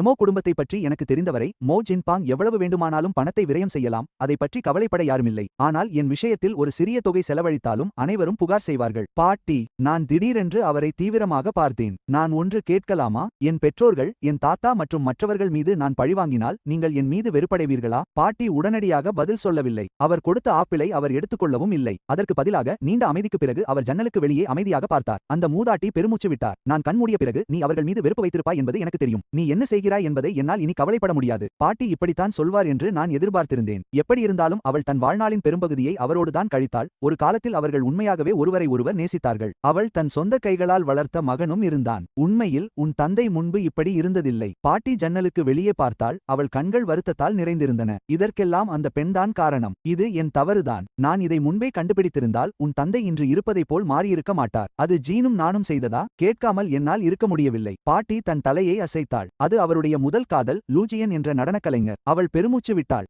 எப்படியிருந்தாலும் அதைப்பற்றி இனி நாம் பேச வேண்டாம். இமோஷின், நீ கிளம்பு. நான் சிறிது ஓய்வெடுக்க விரும்புகிறேன். அதை கேட்டதும் நான் வேறு எதுவும் சொல்லவில்லை. நான் பாட்டியிடம் ஓய்வெடுக்குமாறு மட்டும் சொன்னேன். பிறகு நான் ஜாங் அத்தையிடம் மேலும் 10,000 யுவான் அனுப்பினேன். ஜாங் அத்தை மீண்டும் மீண்டும் மறுத்தும் நான் அதை வற்புறுத்தி அவரிடம் கொடுத்தேன். மோ சியன். ஜாங் அத்தை என்னை அறைக்கு வெளியே அழைத்துச் சென்று குரலை தாழ்த்திக் கொண்டார். பாட்டி தினமும் அதிக நேரம் தூங்கிக் கொண்டே இருக்கிறார். அவர் உடல்நிலை மோசமாகிக் கொண்டே இருக்கிறது. நீ மனதளவில் தயாராக இருக்க வேண்டும். எனக்கு புரிகிறது. ஆஹாங். நான் தலையசைத்தேன். லூவாவும் லூ மிஞ்சியும் நிபுணர்களை பணிக்கு அமர்த்த பெரும் பணம் செலவழித்ததால் தான் பாட்டி கடந்த 2 ஆண்டுகளாக உயிர் பிழைத்திருந்தார் என்பது எனக்கு நன்றாக தெரியும். அவருக்கு மேலும் சில காலம் ஆயுளை நீட்டிக்க அவர்கள் மீண்டும் 2 அல்லது 3 மில்லியன் யுவான் செலவழித்தனர். நான் கிட்டத்தட்ட ஒரு நாள் விட்டு ஒரு நாள் காப்பகத்திற்கு செல்வேன். நான் வேலையாக இருந்தாலும் பாட்டியை பார்க்க எப்போதும் நேரம் ஒதுக்குவேன். ஜாங் அத்தையிடம் விடைபெற்றுவிட்டு நான் காப்பகத்தை விட்டு வெளியேறி வாகன நிறுத்துமிடத்தை நோக்கி செல்ல முயன்றேன். ஷீனும் நானும் ஜாங் செப்புனும் மீண்டும் என் பாதையை மறித்தனர். வேறு ஏதேனும் விஷயமா? அவர்களுடன் மீண்டும் எந்த தொடர்பும் வைத்துக்கொள்ள நான் விரும்பவில்லை. நான் எல்லாவற்றையும் ஏற்கனவே தெளிவாக சொல்லிவிட்டேன். இதை கேட்டதும் ஷீனும் நானும் ஏளனமாகச் சிரித்தனர். எமோஷன், உனக்கு உண்மையிலேயே ஏதோ ஒரு திறன் இருக்கிறது. அதனால் தான் நீ இவ்வளவு திமிராக நடந்து கொள்கிறாய். தலைநகர் பல்கலைக்கழக மாணவன் ஒரு செல்வந்த பெண்ணால் பராமரிக்கப்படுகிறான். உனக்கு சிறிதும் வெட்கமே இல்லையா?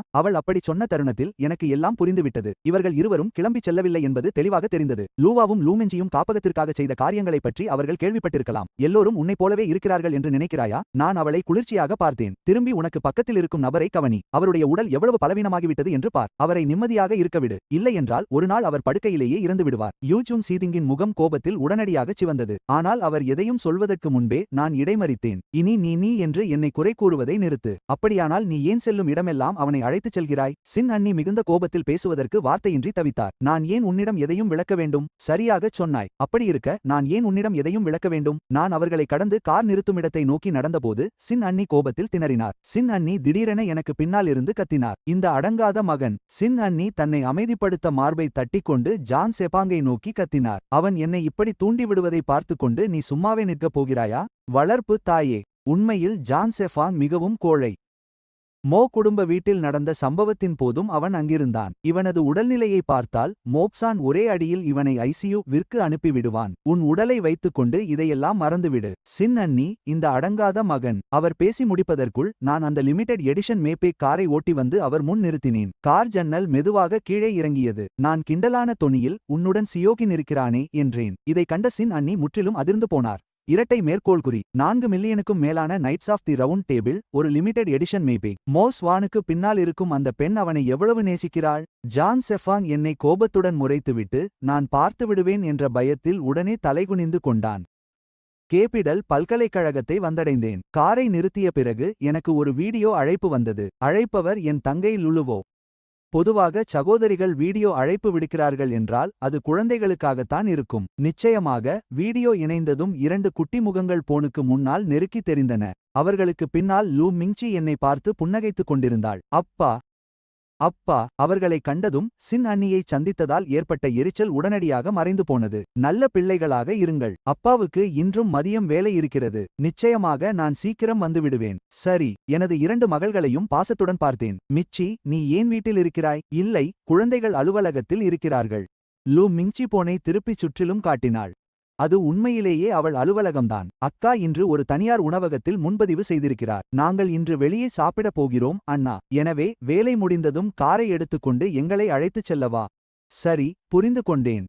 என் 2 மகள்களிடம் இன்னும் சிறிது நேரம் பேசிவிட்டு வீடியோ அழைப்பை துண்டித்துவிட்டு காரை விட்டு இறங்கினேன். எதிர்பாராத விதமாக நான் சில அடிகள் கூட எடுத்து வைத்திருக்க மாட்டேன். அதற்குள் ஏளனமான குரல் ஒன்று கேட்டது. ஏய் சகோதரர் பெங், உனது தம்பி உண்மையிலேயே ஒரு ஆள்தான். இந்த குரலை கேட்டதும் என் கண்களில் இருந்த இதமான உணர்வு நொடியில் மறைந்து போனது. மெதுவாக திரும்பி பார்த்தேன். அங்கே மோ ஜின்பிங், சாங் சியாவோ மற்றும் மோ ஜின்பிங்கின் பெண் செயலாளர் நின்றிருந்தனர். சாங் சியாவோ ஒரு இருமாப்பான புன்னகையுடன் இருந்தான். உயர்நிலைப் பள்ளியில் இருந்தபோது அவன் உடல் பருமன் காரணமாக கேலி செய்யப்பட்டான். நான் தான் அவனை காப்பாற்றினேன். ஆனால் பிறகு சு யான்ஹி எனக்கு துரோகம் செய்தது போலவே மோ ஜின்பிங் அருகில் நிறுத்தியிருந்த லிமிடெட் எடிஷன் மேபேக் காரை பார்த்தான். அவன் கண்களில் பேராசை தெரிந்தது. அவன் ஏளனமாக சிரித்தான். மோயன், மோசம் இல்லை. உன்னுடைய அந்த அழகான முகம் வீணாக போகவில்லை என்றுதான் தெரிகிறது. இப்போது எந்த பணக்கார பெண்ணிடம் நீ வாழ்க்கை நடத்துகிறாய்? நான் கொஞ்சமும் ஆச்சரியப்படவில்லை. இது மோ ஜின்பிங்கின் வழக்கமான பாணிதான். வாய் திறந்தாலே என்னை அவமானப்படுத்த முயற்சிப்பான். அவனுடன் விவாதிக்க கூட எனக்கு விருப்பமில்லை. திரும்பிச் செல்ல முயன்றேன். ஆனால் மோ ஜின்பிங் முன்னே வந்து என் பாதையை மறித்தான். அவன் தன் செயலாளரிடம் கையை நீட்டினான். உடனடியாக புரிந்துகொண்ட அவள் அவனிடம் தங்கமுலாம் பூசப்பட்ட அழைப்பிதழை கொடுத்தாள். மோ ஜின்பிங் வெற்றிகரமாகச் சிரித்துக்கொண்டு அதை என் முன்னால் நீட்டினான். சு யானுடனான என் நிச்சயதார்த்த விருந்து. என் தம்பியாக நீ வராமல் மரியாதை குறைவாக நடந்து கொள்ள மாட்டாயல்லவா? சிறிது நேரம் அழைப்பிதழை பார்த்த நான் மென்மையாகச் சிரித்தேன். உனக்கு எந்த மரியாதையும் அளிக்க எனக்கு விருப்பமில்லை. என் கருப்பு நிற கண்ணாடி சட்டத்தை சரிசெய்தேன். மோ ஜின்பிங், நீ மிகவும் சுவாரஸ்யமானவன். நான் கைவிட்ட நண்பர்களை நீ பொக்கிஷமாக பாதுகாக்கிறாய். நான் வேண்டாமென்று தூக்கியெறிந்த பெண்ணை நீ மனம் முடிக்க துடிக்கிறாய். சொல், நீ பழைய பொருட்களின் சேகரிப்பாளரா அல்லது மற்றவர்கள் பயன்படுத்திய எஞ்சியவற்றை எடுப்பதில் உனக்கு அவ்வளவு ஈடுபாடா? மோ ஜின்பிங்கின் முகத்தில் இருந்த புன்னகை அப்படியே உறைந்து போனது. அவன் முகம் இருண்டு போனது. சாங் சியாவோ கூட சங்கடப்பட்டான். மோ ஜின்பிங் பற்களை கடித்தான். நீ எதை பற்றி கவலைப்படுகிறாய் என்று எனக்கு தெரியாது என்று நினைக்கிறாயா? மோ குடும்ப சொத்துக்காக நான் திரும்பி வந்து போட்டியிடுவேனோ என்று பயப்படுகிறாய். கைகளை கட்டிக்கொண்டு அமைதியாகச் சிரித்தேன். நான் ஏற்கனவே மோ குடும்பத்துடனான உறவை முறித்துவிட்டேன். கடந்த 3 ஆண்டுகளில் உன்னுடன் சண்டையிட நான் எப்போதாவது வந்திருக்கிறேனா? உனக்கு வேண்டிய அனைத்தையும் நான் ஏற்கனவே கொடுத்துவிட்டேன். பிறகு ஏன் தெருநாய் போல என்னை பார்த்து குறைக்கிறாய்? அந்த வார்த்தைகளை கூறியதும் மோ ஜின்பிங் அறியாமல் 2 அடிகள் பின்னோக்கிச் சென்றான். என் பலம் எவ்வளவு கொடியது என்பது அவனுக்கு இன்னும் நன்றாக நினைவிருக்கிறது. இருந்தாலும் அவன் தன்னை மீறி ஏளனமாகச் சிரித்தான். குறைந்தது உனது எல்லை என்னவென்று உனக்கு தெரியும். ஆனால் உன்னை நீயே மெச்சிக்கொள்ளாதே. உன் மீதுள்ள அக்கறையால் நான் இங்கே வரவில்லை. ஒரு சுகர் மாமியை பிடித்துவிட்டால் என்னை எதிர்க்க தகுதி வந்துவிடுமென நினைக்கிறாயா? மோ குடும்பத்தின் ஒரே சட்டபூர்வமான வாரிசு நான். உன்னை பொறுத்தவரை நீ தூக்கி எறியப்பட்ட ஒரு குப்பை அவ்வளவுதான். நான் அவனை அலட்சியமாக பார்த்தேன். இல்லை, நான் தூக்கி எறியப்படவில்லை. மோ குடும்பத்தை நான் தான் கைவிட்டேன். அதைச் சொல்லிவிட்டு எரிச்சலுடன் என் கடிகாரத்தை பார்த்தேன். பேசி முடித்துவிட்டாயானால் நகரு. என் நேரத்தை வீணடிக்கிறாய். இமோ ஜின்பிங்கின் முகம் இன்னும் மோசமானது. அவன் கைகளை இறுக்கமாக மூடிக்கொண்டான். இருந்தாலும் அவன் தாக்க துணியவில்லை. என்னை எதிர்த்து போரிட்டால் மருத்துவமனைக்கு செல்லப் போவது அவன்தான் என்பது அவனுக்கு நன்றாக தெரியும். அவன் என்னை கோபத்துடன் முறைக்க மட்டுமே முடிந்தது. இமோசன், பொறுத்திரு. ஒரு நாள் இதற்காக நீ வருத்தப்படுவாய். நான் லேசாக புன்னகைத்தேன். காத்திருக்கிறேன். வார்த்தையே பேசாமல் அவனை தாண்டி வகுப்பறை கட்டடத்தை நோக்கி நடந்தேன். எனக்கு பின்னால் சோங் சியாம் நான் செல்வதையே பார்த்துக் கொண்டிருந்தான். இமோ ஜின்பிங்கின் கண்கள் குளிர்ந்தன. அந்த பெண்மணி அந்த பங்குகளை தருவதை விட சாவதே மேல் என இருக்கிறாள். என்ன நடந்தாலும் கவலையில்லை. அந்த பங்குகளை நான் கைப்பற்றுவேன். அந்த பயலுக்கு ஒரு பைசா கூட தரமாட்டேன். மோ குடும்பத்தின் அனைத்தும் எனக்குத்தான் சொந்தம். மோ கார்ப்பரேஷன் நிலத்தடி வாகன நிறுத்துமிடத்திற்குள் கார் மெதுவாக நுழைந்தது. அவர்கள் மூவரும் வெளியே வந்ததும் சில கருப்பு SUV கார்கள் அவர்களைச் சூழ்ந்தன. ஒன்றன் பின் ஒன்றாக கதவுகள் திறந்தன. கருப்பு உடை அணிந்த 20க்கும் மேற்பட்ட மெய்காப்பாளர்கள் சரியாக இறங்கினர். இமோ ஜின்பிங் உறைந்து போனான். சாஞ்சியாவின் முகம் உடனடியாக வெளிரியது. அந்த பெண் செயலாளரும் நடுக்கத்தை நிறுத்த முடியவில்லை. யாரும் சுதாரிக்கும் முன்பே 2 மெய்காப்பாளர்கள் கத்திகளை எடுத்தனர். இமோ ஜின்பிங் இயல்பாகவே பின்வாங்கினான். உங்களுக்கு என்ன வேண்டும்? சாங்காவின் கால்கள் தளர்ந்தன. பயத்தில் அவன் தரையில் விழுந்தான். அப்போது பரிச்சயமான முதியவர் ஒருவர் கைகளை பின்னால் கட்டிக்கொண்டு மெதுவாக வந்தார். அவர் முகத்தில் ஒரு மென்மையான புன்னகை இருந்தது. அவர் மாமா சியாங். இளம் மாஸ்டர் மோ, பதற்றமடைய தேவையில்லை. நாங்கள் உங்களை காயப்படுத்த வரவில்லை. எங்கள் எஜமானரின் செய்தியை தெரிவிக்க மட்டுமே வந்திருக்கிறோம். அவர் நிதானமாக தனது சுத்தமான வெள்ளை கையுறைகளை சரிசெய்தார். லூசியனுக்கு எதுவும் நடக்கக்கூடாது என நினைத்தால் உங்கள் தந்தையிடம் முதிய திருமதி மோவை சந்தித்து சரியான விலைக்கு பங்குகளை வாங்கச் சொல்லுங்கள். பேசி முடித்ததும் மாமா சியாங் அமைதியாக ஒரு புகைப்படத்தை எடுத்து இமோ ஜின்பிங்கிடம் கொடுத்தார்.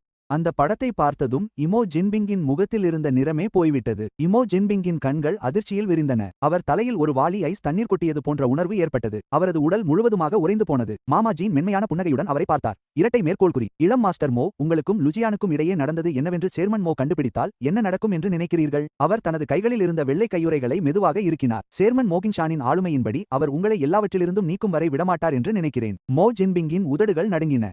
நான் புரிந்து கொண்டேன். நான் என் தந்தையிடம் பேசி புரிய வைக்கிறேன். யாராவது இதை பார்த்து விடுவார்களோ என்ற அச்சத்தில் அவர் அந்த புகைப்படத்தை அவசரமாக தனது பாக்கெட்டில் திணித்தார். அருகில் நின்றிருந்த சுங் சியாவோ அந்த படத்தை பார்க்கவில்லை. ஆனால் மோ ஜின்பிங்கின் பயந்த முகபாவனையைக் கண்டு அவர் மனதில் ஆர்வம் மேலிட்டது. மாமா ஜாங் மரியாதையுடன் புன்னகைத்தார். இரட்டை மேற்கோள் குறி. சரி, அதுவே நல்லது. நான் உங்களை இன்னும் தொந்தரவு செய்ய மாட்டேன். அவர் தனது கையை லேசாக அசைத்தார். கருப்பு உடை அணிந்த மெய்காப்பாளர்கள் உடனடியாக தங்கள் SUV கார்களுக்கு திரும்பினர். சில நிமிடங்களில் வாகனங்கள் அனைத்தும் வாகன நிறுத்துமிடத்திலிருந்து மறைந்தன. அனைத்து வாகனங்களும் சென்ற பிறகு மோ ஜின்பிங்கின் கால்கள் தளர்ந்தன. அவர் தரையில் சரிந்தார். அவரது முகம் மரணமடைந்தவர் போல வெளிரி போயிருந்தது. சகோதரர் பான்சென் ஜாவோ கவனமாக முன்னேறி வந்தார். அவர் பேசுவதற்குள் மோ ஜின்பிங் திடீரென அவரது சட்டையை பிடித்து இழுத்தார். அவரது கண்கள் சிவந்து போயிருந்தன. ஒரு வார்த்தை கூட பேசக்கூடாது. இன்றைய சம்பவம் யாருக்காவது தெரிந்தால் உங்களுக்கு என்ன நேரிடும் என்பது உங்களுக்கு தெரியும். சாங் ஜியாவோ எச்சிலை விழுங்கினார்.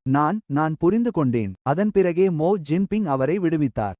அவர் தனது செயலாளருடன் திரும்பிச் சென்றார். இருப்பினும் மோ ஜின்பிங் பார்வையை விட்டு மறைந்த தருணத்தில் சாங் சியாவோவின் முகத்தில் ஒரு வஞ்சகமான எண்ணம் மெதுவாக பரவியது. அவர் தனது கைகளை இறுக்கிக் கொண்டார். மோ ஜின்பிங், பொறுத்திரு. ஒரு நாள் உன்னை பழிவாங்குவேன். மோ ஜின்பிங் ஒரு விஷயத்தை உணரவில்லை. தன் உயிரை காப்பாற்றிய ஒருவரையே காட்டிக் கொடுத்தவன் இவரையும் காட்டிக் கொடுக்க தயங்க மாட்டான். இதற்கிடையில் பல்கலைக்கழகத்தை விட்டு வெளியேறிய பிறகு நான் ஒரு பேஸ்ட்ரி கடைக்குச் சென்றேன். நான் கவனமாக 4 சிறிய கேக்குகளை தேர்ந்தெடுத்தேன். லூசாவுக்கு 1, லூ மிங்சிக்கு 1, என் குட்டி மகள்களுக்கு 2. நான் லூசியாவுக்காகவே குறிப்பாக வெண்ணிலா சுவை கொண்ட கேக்கை தேர்ந்தெடுத்தேன். அவளுக்கு வெண்ணிலா மிகவும் பிடிக்கும் என்பது எனக்கு நினைவிருந்தது. கேக் பெட்டியை எடுத்துக்கொண்டு நேராக லூ கார்ப்பரேஷனுக்குச் சென்றேன்.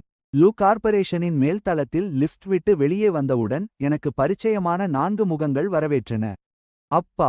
நான் எதிர்வினையாற்றுவதற்கு முன்பே லுயர் மற்றும் லுவோஸ்வியர் தங்கள் குட்டி கால்களால் ஓடி வந்தனர். அவர்கள் ஒவ்வொருவரும் என் கால்களை இறுக்கி கட்டிக்கொண்டனர். அவர்களின் பிரகாசமான புன்னகை என் இதயத்தை உடனடியாக கரைத்தது. அவர்களுக்கு அருகில் லுவா மற்றும் லூ மிங்சி நின்றிருந்தனர். இரு சகோதரிகளும் ஏற்கனவே எனக்காக காத்திருந்தனர். அருகில் நின்றிருந்த சகோதரி ஹாய் புன்னகையுடன் நடந்து வந்தார். திரு மோ, அவற்றை நான் எடுத்து வருகிறேன். நன்றி சகோதரி ஹாய். நான் கேக்குகளை அவரிடம் கொடுத்துவிட்டு குனிந்து 2 சிறுமிகளையும் என் கைகளில் தூக்கினேன். நீங்கள் அனைவரும் ஏன் இங்கே காத்திருக்கிறீர்கள்? லுவா மென்மையாக புன்னகைத்தார். தந்தை எப்போது வருவார் என்று சிறுமிகள் கேட்டுக்கொண்டே இருந்தனர். எனக்கும் வேலையில்லை, அதனால் நாங்கள் அனைவரும் சேர்ந்து கீழே வந்தோம். அவர்களின் கண்கள் கேக் பெட்டியின் பக்கம் திரும்பின. மீண்டும் ஏதேனும் சுவையானதை வாங்கி வந்தீர்களா? நான் தலையசைத்தேன். மிங்சி மற்றும் குழந்தைகளிடம் நான் கேக் வாங்கி வருவதாக கூறியிருந்தேன். வெண்ணிலா சுவையிலும் ஒன்று இருக்கிறது. அது உனக்கு பிடிக்கும் என்று எனக்கு நினைவிருக்கிறது. சிறிது நேரம் லுவா மற்றும் லூ மிங்சி இருவரும் எதுவும் பேசவில்லை. அவர்கள் என்னையே பார்த்து கொண்டிருந்தனர். அவர்களுக்கு பிடித்த சுவை போன்ற சிறிய விஷயத்தை நான் கவனித்திருப்பேன் என்று சகோதரிகள் எதிர்பார்க்கவில்லை. நானே அறியாமல் நான் அவர்களை பார்க்கும் விதம் அந்நியமாக இல்லை.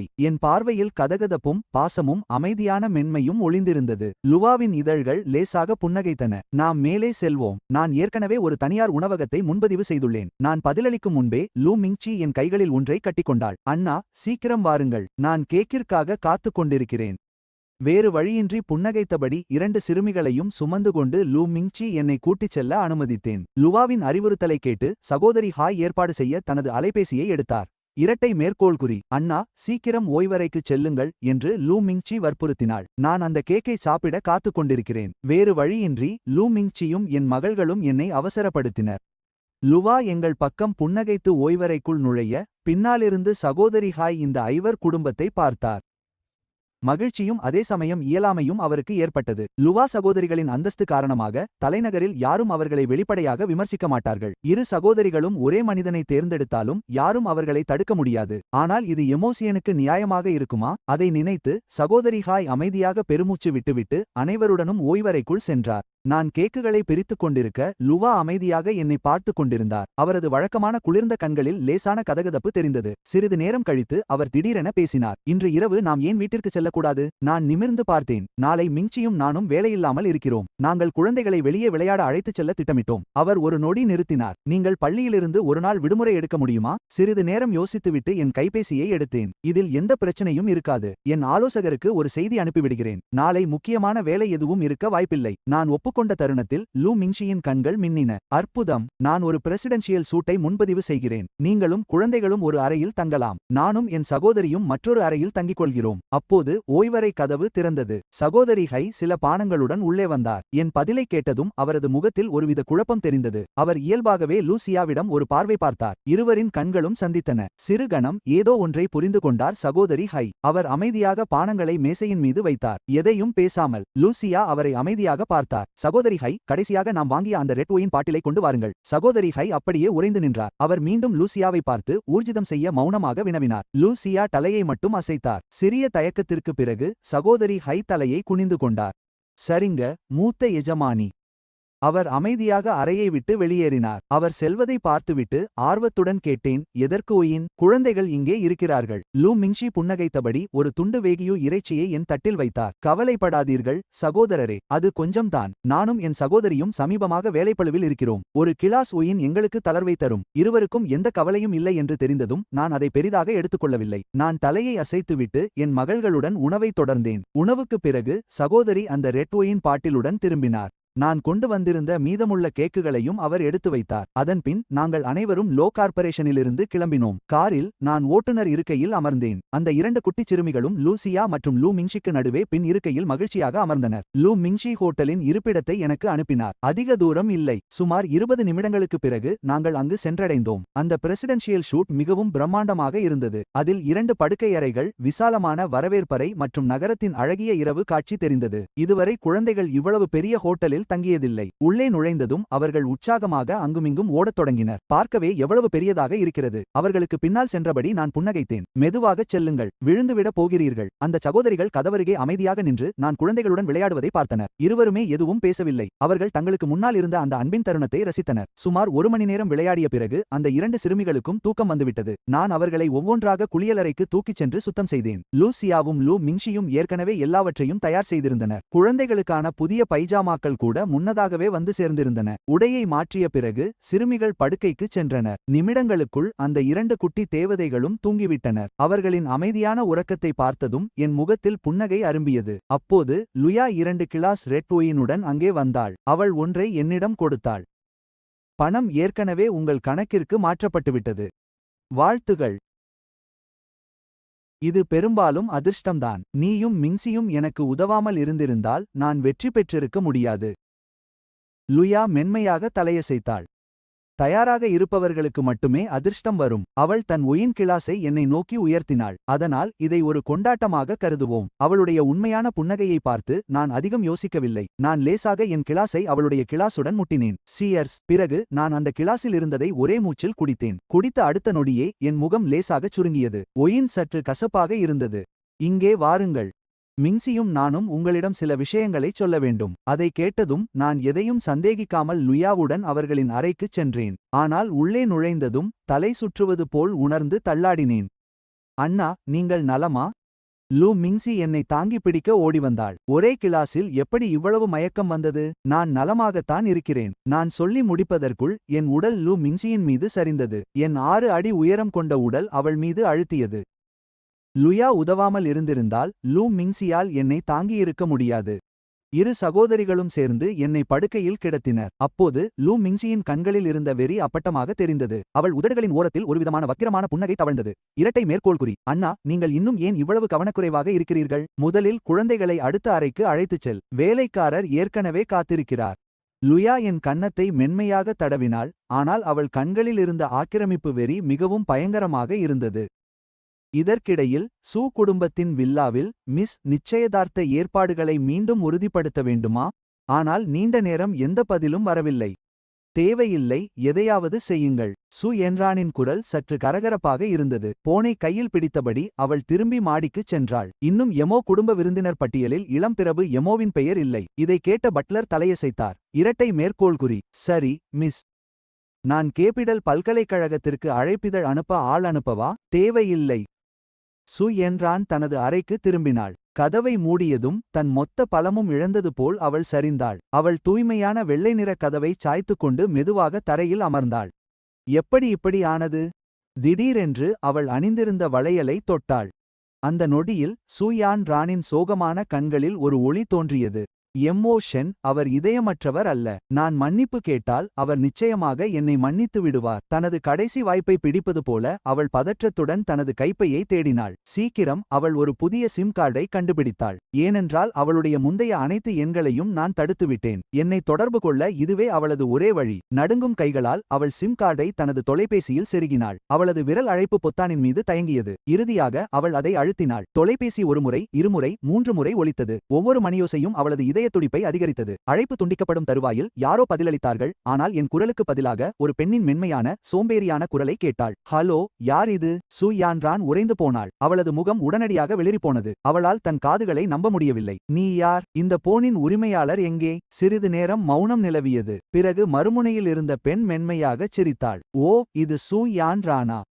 நள்ளிரவு ஆகிவிட்டது. அவருடைய போன் என்னிடம்தான் உள்ளது. நான் யார் என்று நினைக்கிறாய்? சு யான் ரானின் முகம் உடனடியாக வெளிரியது. எம்.ஓ. ஷென்னிடம் போனை எடுக்கச் சொல். அவள் அமைதியாக இருக்க முயற்சி செய்தாள். ஆனால் அவளது நடுங்கும் குரல் அவளது உணர்ச்சிகளை காட்டிக் கொடுத்தது. லுயா லேசாகச் சிரித்தாள். அது முடியாது என்று நினைக்கிறேன். அவர் இப்பதான் தூங்கினார். எப்படியும் 4 மணி நேரம் ஆகிவிட்டது. அவருக்கு கொஞ்சம் சோர்வாக இருக்கிறது. நீ காத்திருக்க தயார் என்றால் நான் அவரை எழுப்புகிறேன். வெட்கங்கெட்ட பெண்ணே. சு யான் ரானால் இனி பொறுக்க முடியவில்லை. கோபத்தில் அவளது முகம் சிவந்தது. லுயா முற்றிலும் அமைதியாக இருந்தாள். வெட்கங்கெட்டவளா? சு யான் ரான், உனக்கு ஒன்றை நினைவூட்டுகிறேன். நான் இப்போது அவருடைய பெண். நான் ஏற்கனவே அவருக்கு ஒரு குழந்தையை பெற்றெடுத்துள்ளேன். அந்த நேரத்தில் லுயா ஒரு பட்டு கவுன் மட்டுமே அணிந்திருந்தாள். அவளது கன்னங்கள் லேசாகச் சிவந்திருந்தன. எமியான் அவளுக்கு அருகில் தூங்கிக் கொண்டிருந்தான். லூ மிங்ஷி குளியலறையிலிருந்து வெளியே வந்து தனது நீண்ட முடியை துண்டால் உலர்த்திக் கொண்டிருந்தாள். லூசியா போனில் பேசுவதை பார்த்து அவள் ஒன்றும் சொல்லாமல் புன்னகைத்தாள். முடியாது. அவர் எப்படி இப்படிச் செய்வார்? சு யான் ரானின் குரல் நடுங்கியது. முடியாதது என்று எதுவுமில்லை. லூசியாவின் புன்னகை மெல்ல மறைந்தது. நீதானே அவரை முதலில் விட்டுக் கொடுத்தாய். அதனால் இனி அவரை தொடர்பு கொள்ளாதே. இல்லையென்றால் அவளது குரல் திடீரென பனி போல குளிர்ந்தது. நீ வருத்தப்படும்படி செய்வேன். அவரது வாழ்க்கையின் பல ஆண்டுகளை திருடியதற்காக வருந்துகிறேன். அவர் இந்த வாழ்க்கையிலும் அடுத்த வாழ்க்கையிலும் எனக்கும் என் சகோதரிக்கும் மட்டுமே சொந்தமானவர். அவர் எப்போதும் எங்களுக்கு மட்டுமே சொந்தமானவராக இருப்பார். அந்த வார்த்தைகள் சு யானின் உடல் சிலிர்க்க வைத்தன. மறுபேச்சின்றி அவள் அவசரமாக போனை வைத்தாள். அவளது மனம் முற்றிலும் வெறுமையாக இருந்தது. லூசியாவின் குரலில் இருந்த பைத்தியக்காரத்தனம் போலியானதல்ல. அது மிகவும் பயங்கரமாக உண்மையாக இருந்தது. அவள் அப்படியே உறைந்து நின்றாள். சகோதரிகள், அவள் தனது நினைவுகளில் தீவிரமாக தேடினாள். ஏனோ அந்த வசீகரமான குரல் விசித்திரமாக பரிச்சயமானதாக இருந்தது. ஆனால் எவ்வளவு முயற்சி செய்தும் அதை முன்பு எங்கே கேட்டோம் என்று அவளால் நினைவுகூர முடியவில்லை. முடியாது. இது போலியானதாகத்தான் இருக்க வேண்டும். இது குரலை மாற்றும் கருவியாக இருக்க வேண்டும். சு யான் ரான் தனக்குத்தானே ஆறுதல் சொல்லிக் கொண்டாள். இது எமோஷன்னாகத்தான் இருக்க வேண்டும். நீ சும்மா நடிக்கிறாய். நீ என்னை கடந்து வந்துவிட்டாய் என்று நினைக்க வைக்கவே இதை செய்கிறாய். ஆனால் எனக்கு உன்னை தெரியும். உனக்கு இன்னும் என் மீது உணர்வுகள் இருக்கின்றன. இதற்கிடையில் அழைப்பு முடிந்ததும் லுவோசா போனை பார்த்தாள். அவள் இதழ்களில் ஒரு மெல்லிய புன்னகை அரும்பியது. அவள் சாதாரணமாக அந்த புதிய எண்ணை தடுப்பு பட்டியலில் சேர்த்தாள். லூ மிங்சி தனது தலைமுடியை காயவைத்த பிறகு வந்து தூங்கிக் கொண்டிருந்த எமோஷனை மென்மையாக முத்தமிட்டாள். என் நிலை விசித்திரமாக இருந்தது. என் கண்கள் பாதி திறந்தும் தெளிவற்றும் இருந்தன. நான் விழித்திருந்தது போலவும் ஆனால் முழு உணர்வுடன் இல்லாமலும் இருந்தேன். சகோதரி, அவர் நலமாக இருப்பாரா? லூ மிங்சி மென்மையாக கேட்டாள்.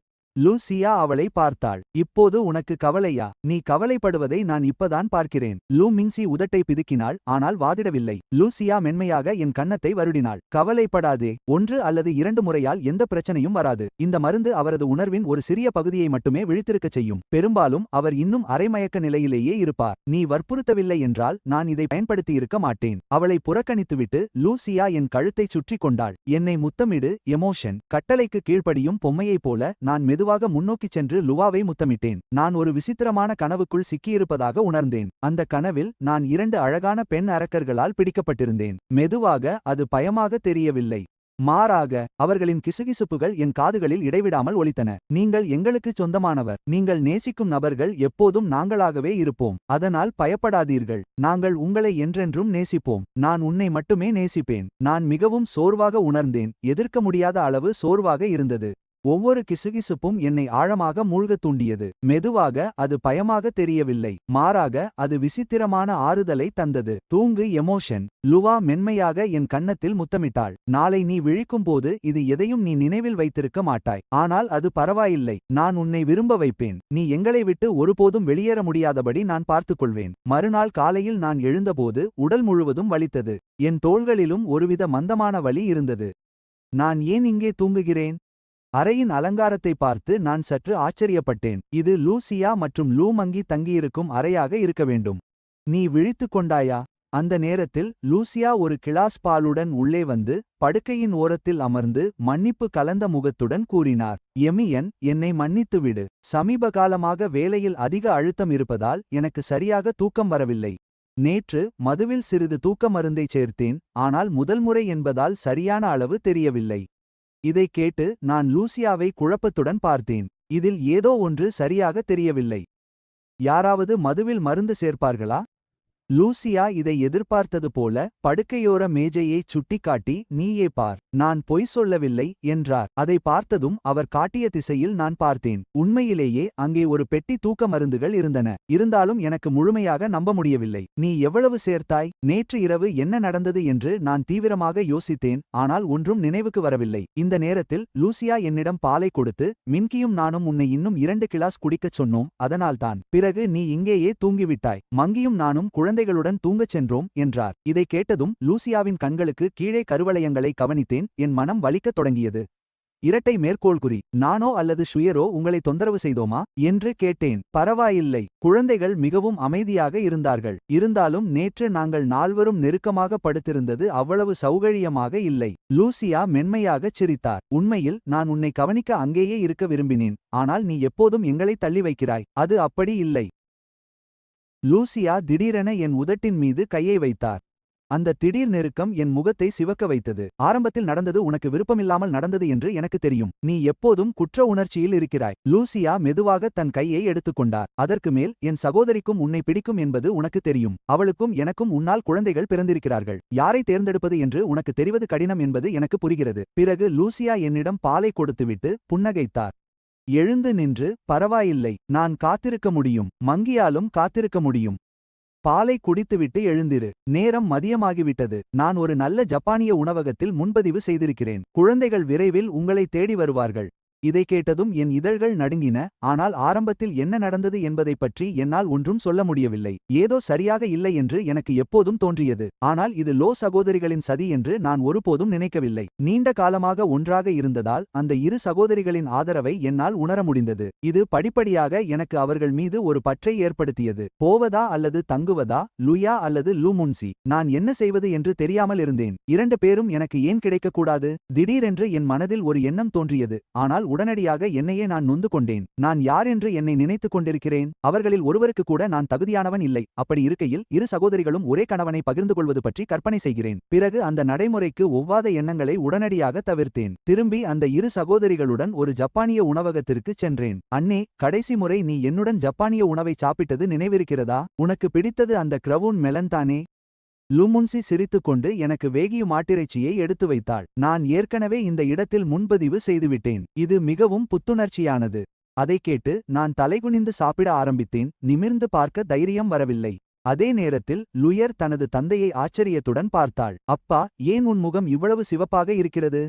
கொஞ்சம் சூடாக இருக்கிறது. சிவப்பாக இல்லாமல் எப்படி இருக்கும்? இரட்டை மேற்கோள்குறி. இரண்டு கால்கள் என் கால்களை உரசுவதை என்னால் உணர முடிந்தது. நான் லூசியா மற்றும் லூமுன்சியை பார்த்தேன். அவர்கள் இருவரும் புன்னகையுடன் என்னையே பார்த்துக் கொண்டிருந்தனர். சீக்கிரம் சாப்பிடுங்கள். பிறகு குழந்தைகளை வெளியே விளையாட அழைத்துச் செல்ல வேண்டாமா?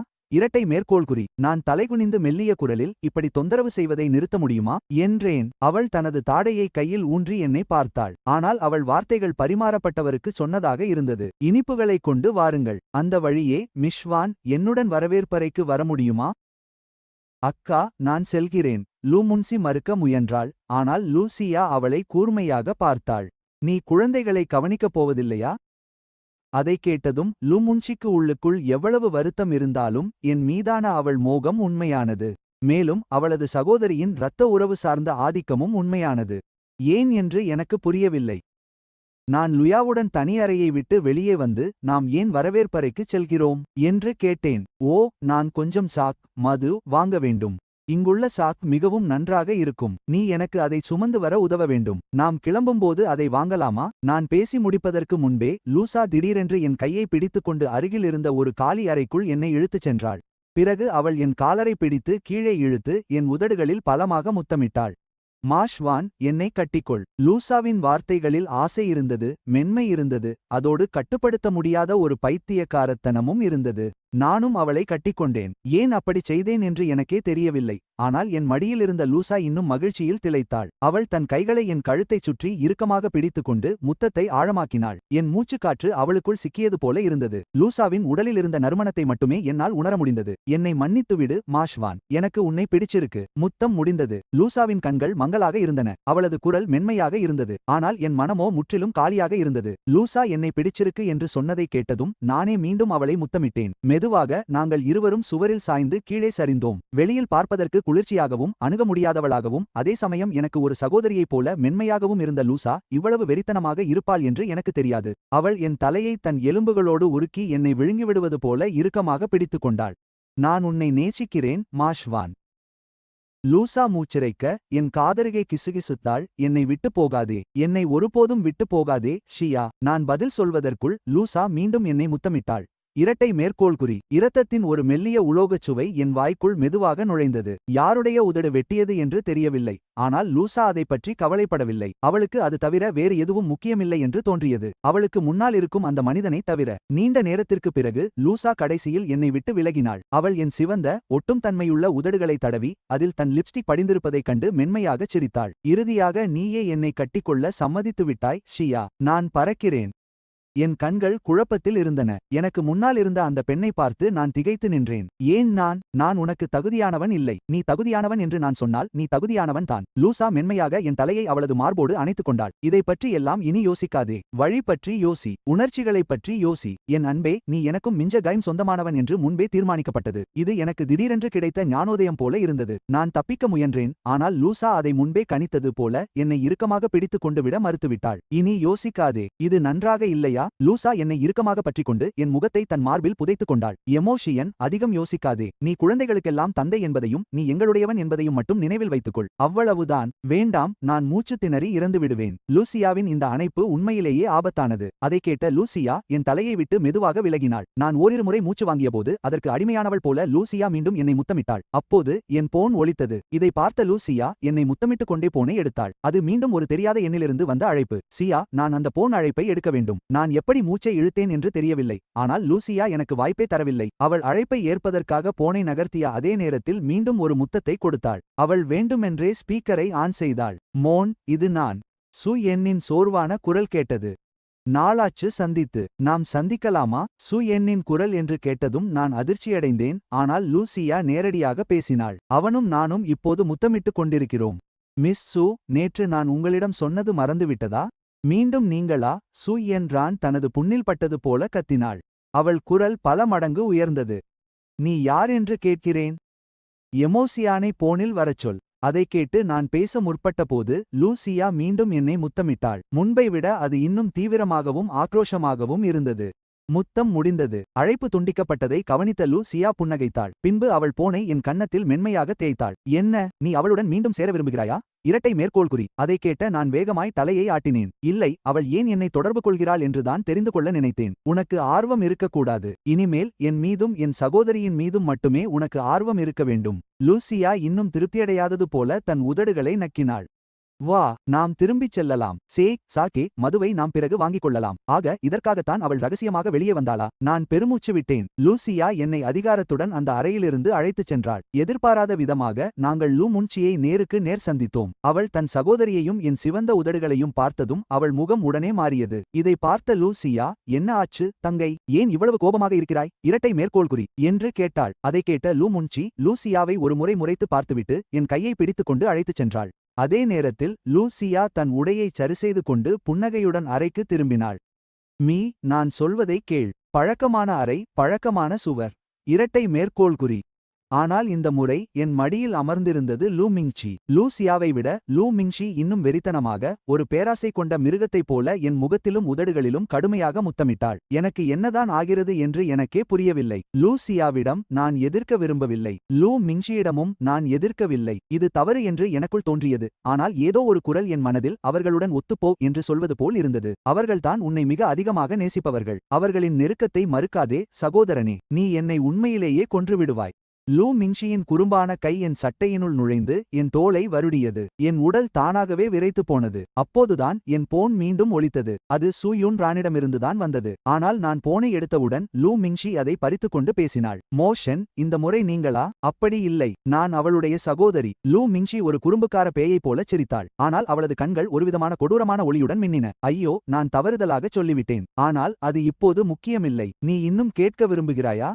லூ மிங்ஷி போனை துண்டித்து விட்டாள். பிறகு ஒரு ஏளனச் சிரிப்புடன் என்னை பார்த்தாள். சகோதரனே, நாங்கள் இருவரும் உனக்கு போதாதா? நான் இன்னும் எதையும் சொல்லவில்லை. மிங்ஷி, என் உதடுகள் பாழாகிவிடும் போலிருக்கிறது. லூ மிங்ஷி அதை கேட்கவே இல்லை. லூசியாவைப் போலவே அதிகாரத்தோடு என்னை முத்தமிட்டாள். அந்த நேரத்தில் சு யூன் ரான் தனது அலுவலகத்தில் இருந்தாள். அவள் கையில் இருந்த போன் மெதுவாக கீழே நழுவியது. அந்த இரு பெண்களின் குரல்களும் அவளது வயதை ஒத்திருந்தது போல இருந்தது. சு யூன் ரானின் புதிதாக வாங்கிய போன் மீண்டும் தூக்கி எறியப்பட்டது. துக்கத்திற்கு மத்தியில் அதைவிட அதிகமான அவமான உணர்ச்சி இருந்தது. மோஷன், என்னை இப்படித்தான் தண்டிக்க வேண்டுமா? சு யூன் ரான் தன் மேசையின் மீது சரிந்து அடக்கிய அழுகையை வெளிப்படுத்தினாள். சிறிது நேரத்திற்குப் பிறகு அவள் சட்டென எழுந்து தன் முகத்திலிருந்த கண்ணீரை அவசரமாக துடைத்தாள். மோஷன், நீ என்னுடையவன். நான் விட்டுக் கொடுக்க மாட்டேன். மறுபுறம் முத்தத்தால் சிவந்து மரத்துப் போயிருந்த என் உதடுகளை நான் தேய்த்தேன். ஏதோ சரியாக இல்லை என்று எனக்கு தொடர்ந்து தோன்றியது. லூசியா மற்றும் லூ மிங்ஷியின் அளவுக்கு அதிகமான நெருக்கமான கோரிக்கைகளை என்னால் மறுக்க முடியாத நிலைக்கு இப்போது வந்துவிட்டேன். அந்த உணர்வு என்னை சற்று சங்கடப்படுத்தியது. மேலும் நான் லூசியா மற்றும் லூ மிங்ஷியை விட்டு பிரிய முடியாமல் அவர்கள் மீது மேலும் மேலும் சார்ந்திருப்பதாக உணர்ந்தேன். இன்று நடந்த விஷயம் எனக்குள் அடக்கி வைக்கப்பட்டிருந்த ஒரு உணர்வை மெல்ல மெல்ல வெளியே கொண்டு வந்தது. நீ நலமாக இருக்கிறாயா? லூசியா நான் எங்கோ பார்த்தபடி இருப்பதைக் கண்டு மென்மையாக என் கையை பிடித்தாள். அதை கேட்டு நான் சுயநினைவுக்கு வந்து வெட்கத்துடன் கையை இழுக்க முயன்றேன். ஆனால் லூவா அதை இறுக்கமாக பிடித்து புன்னகைத்து மென்மையாக, மறுக்காதே மோஷின் என்றாள். லூஜியாவின் வார்த்தைகளைக் கேட்டு நான் பெருமூச்சு விட்டு அசைவற்றிருந்தேன். அப்போதுதான் லூஜியாவின் போனுக்கு திடீரென்று ஒரு செய்தி வந்தது. சுயூன்ரான் முதியோர் இல்லத்திற்கு சென்றிருக்கிறாள். லூஜியாவின் கண்கள் உடனடியாக இருண்டன. எதையும் கணிக்க முடியவில்லை. பின்னர் அவள் மென்மையாக புன்னகைத்துவிட்டு தனது போனை எடுத்து வைத்தாள். காரில் லூஜியா திடீரென்று பேசினாள். நாம் பாட்டியை பார்க்கச் சென்றால் என்ன? அப்பா, போகலாமா? நான் உண்மையில் குழந்தைகளை அடிக்கடி பாட்டியிடம் அழைத்துச் செல்ல விரும்பினேன். ஆனால் அதை கேட்க எனக்கு உரிமை இல்லை என்று தோன்றியது. எப்படியிருந்தாலும் எனது சூழ்நிலை அவ்வளவு பெருமையானது அல்ல. அதன்மேல் லூ குடும்பத்தினர் இந்த 2 சிறுமிகளிடம் மிகவும் பாதுகாப்பாக இருக்கிறார்கள். நான் இன்னும் தயக்கமடைந்தேன். பரவாயில்லை. அதோடு குழந்தைகளுக்கு அவர்களின் கொள்ளுப்பாட்டியை பிடிக்கும். குழந்தைகளை பாட்டியிடம் அழைத்துச் செல்ல வேண்டும் என்ற அவளது ஆசை உண்மையில் பொய்யல்ல. ஆனால் அதைவிட முதியோர் இல்லத்தில் சூ யுன்னின் நம்பிக்கையற்ற முகத்தை பார்க்க அவள் ஆவலாக இருந்தாள். பாட்டி சு யுன்ரானை சங்கடத்துடன் பார்த்து பெருமூச்சு விட்டார். யுன்ரான், இந்த வயதான கிழவியை பார்க்க வந்திருக்கிறாய். நிச்சயமாக உன் மனதில் வேறு ஏதோ இருக்கிறது, இல்லையா? பாட்டி, நான் வருந்துகிறேன். சு யுன்ரானால் தனது கண்ணீரை அடக்க முடியவில்லை. அன்று நான் மோ ஜின்பிங்கால் ஏமாற்றப்பட்டேன். நான் இனி நிச்சயதார்த்தம் செய்ய விரும்பவில்லை. நான் மோ ஷுவானை திருமணம் செய்ய விரும்புகிறேன். யுன்ரான், கடந்த காலத்தில் நீ செய்ததற்காக நான் உன்னை குறை கூற விரும்பவில்லை. ஒன்று உன் பாட்டியின் மரியாதைக்காக, இன்னொன்று கடந்த காலம் முடிந்துவிட்டது. பாட்டியின் குரல் சற்று கடுமையாக மாறியது. ஆனால் மோ ஷுவான் பழிவாங்கப்படுவதற்கு முன்னால் நடந்ததை நினைத்துப்பார். நீ என்ன செய்தாய்? எனக்கு தெரியாது என்று நினைக்கிறாயா? அதை கேட்ட சு யுன்ரான் உதடுகள் அதிர பாட்டியை பார்த்தாள். அவள் விளக்க முயன்றும் ஒரு வார்த்தையும் பேச முடியவில்லை. நீயும் மோ ஷுவானும் 15 வயதில் சந்தித்துக் கொண்டீர்கள். அந்த நேரத்தில் மோ ஷுவானுக்கு விபத்து ஏற்பட்டு நினைவாற்றலை இழந்திருந்தான். முதலில் நீ அவனுடன் இருப்பாய் என்று நான் நினைக்கவில்லை. நீதான் மோ ஷுவானை பிடிக்கும் என்று கூறினாய். எனவே நிச்சயதார்த்தத்தை நடத்த முடிவு செய்தோம். ஆனால் மோ ஷுவானுக்கு தெரியாமல் நீ மோ ஜின்பிங்குடன் டேட்டிங் சென்றாய். அவன் பரிசுகளை ஏற்றுக்கொண்டாய். ஏன் அவனுடன் ஹோட்டலுக்கும் சென்றாய். அப்போது நீயும் மோ ஷுவானும் பிரியவில்லை. அது மின்னல் தாக்கியது போல் இருந்தது. சு யுன்னின் உடல் கடுமையாக நடுங்கியது. அவள் பாட்டியின் கண்களை பார்க்க துணியாமல் தன் தலையை குனிந்து கொண்டாள். எனக்கு எப்படி தெரியும் என்று யோசிக்கிறாயா? பாட்டி ஏளனமாகச் சிரித்தார். எமோ ஜின்பிங் போன்ற ஒரு பிளேபாய் என் மகன் சரி செய்ய வேண்டிய எத்தனையோ சிக்கல்களை உண்டாக்கியிருக்கிறான். நான் உன்னுடைய பாட்டியிடம் முன்பே சொன்னேன். ஆனால் நீ நான் எமோசியன் பக்கம் சார்பாக இருப்பதாக நினைத்து ஒரு வார்த்தையும் நம்ப மாட்டாயோ என்று பயந்தேன். அடுத்த நாளே அவன் எமோசியனை வம்புக்கிழுத்தான். அன்று முதல் எமுவான் உன்னிடமிருந்து தள்ளியிருக்க ஆரம்பித்ததை நீ கவனிக்கவில்லையா? நிச்சயதார்த்தத்தை முறித்துக்கொண்டு எமோஜின்பிங்குடன் சேர்ந்ததுதான் அவனை காயப்படுத்தியது என்று நினைத்தாயா? நீ அதைச் செய்வதற்கு நீண்ட காலத்திற்கு முன்பே அவன் அதை கேட்டுவிட்டான். சு யுனான். இதை கேட்ட சு யுனான் பதற்றத்துடன் எழுந்தாள். அவளுடைய குரல் நடுங்கியது. அப்படி இல்லை பாட்டி. அன்று அதுபோன்ற எதுவும் நடக்கவே இல்லை. நடந்ததா இல்லையா என்பது முக்கியமா? காதலன் இருக்கும் ஒரு பெண் வேறொரு ஆணுடன் ஹோட்டலுக்குச் செல்கிறாள். உங்களுக்குள் எதுவும் நடக்கவில்லை என்று யார் நம்புவார்கள் என்று நினைக்கிறாய்? பாட்டி சற்று பதற்றமடைந்தார். அவருடைய சுவாசம் சீரற்று மாறியது.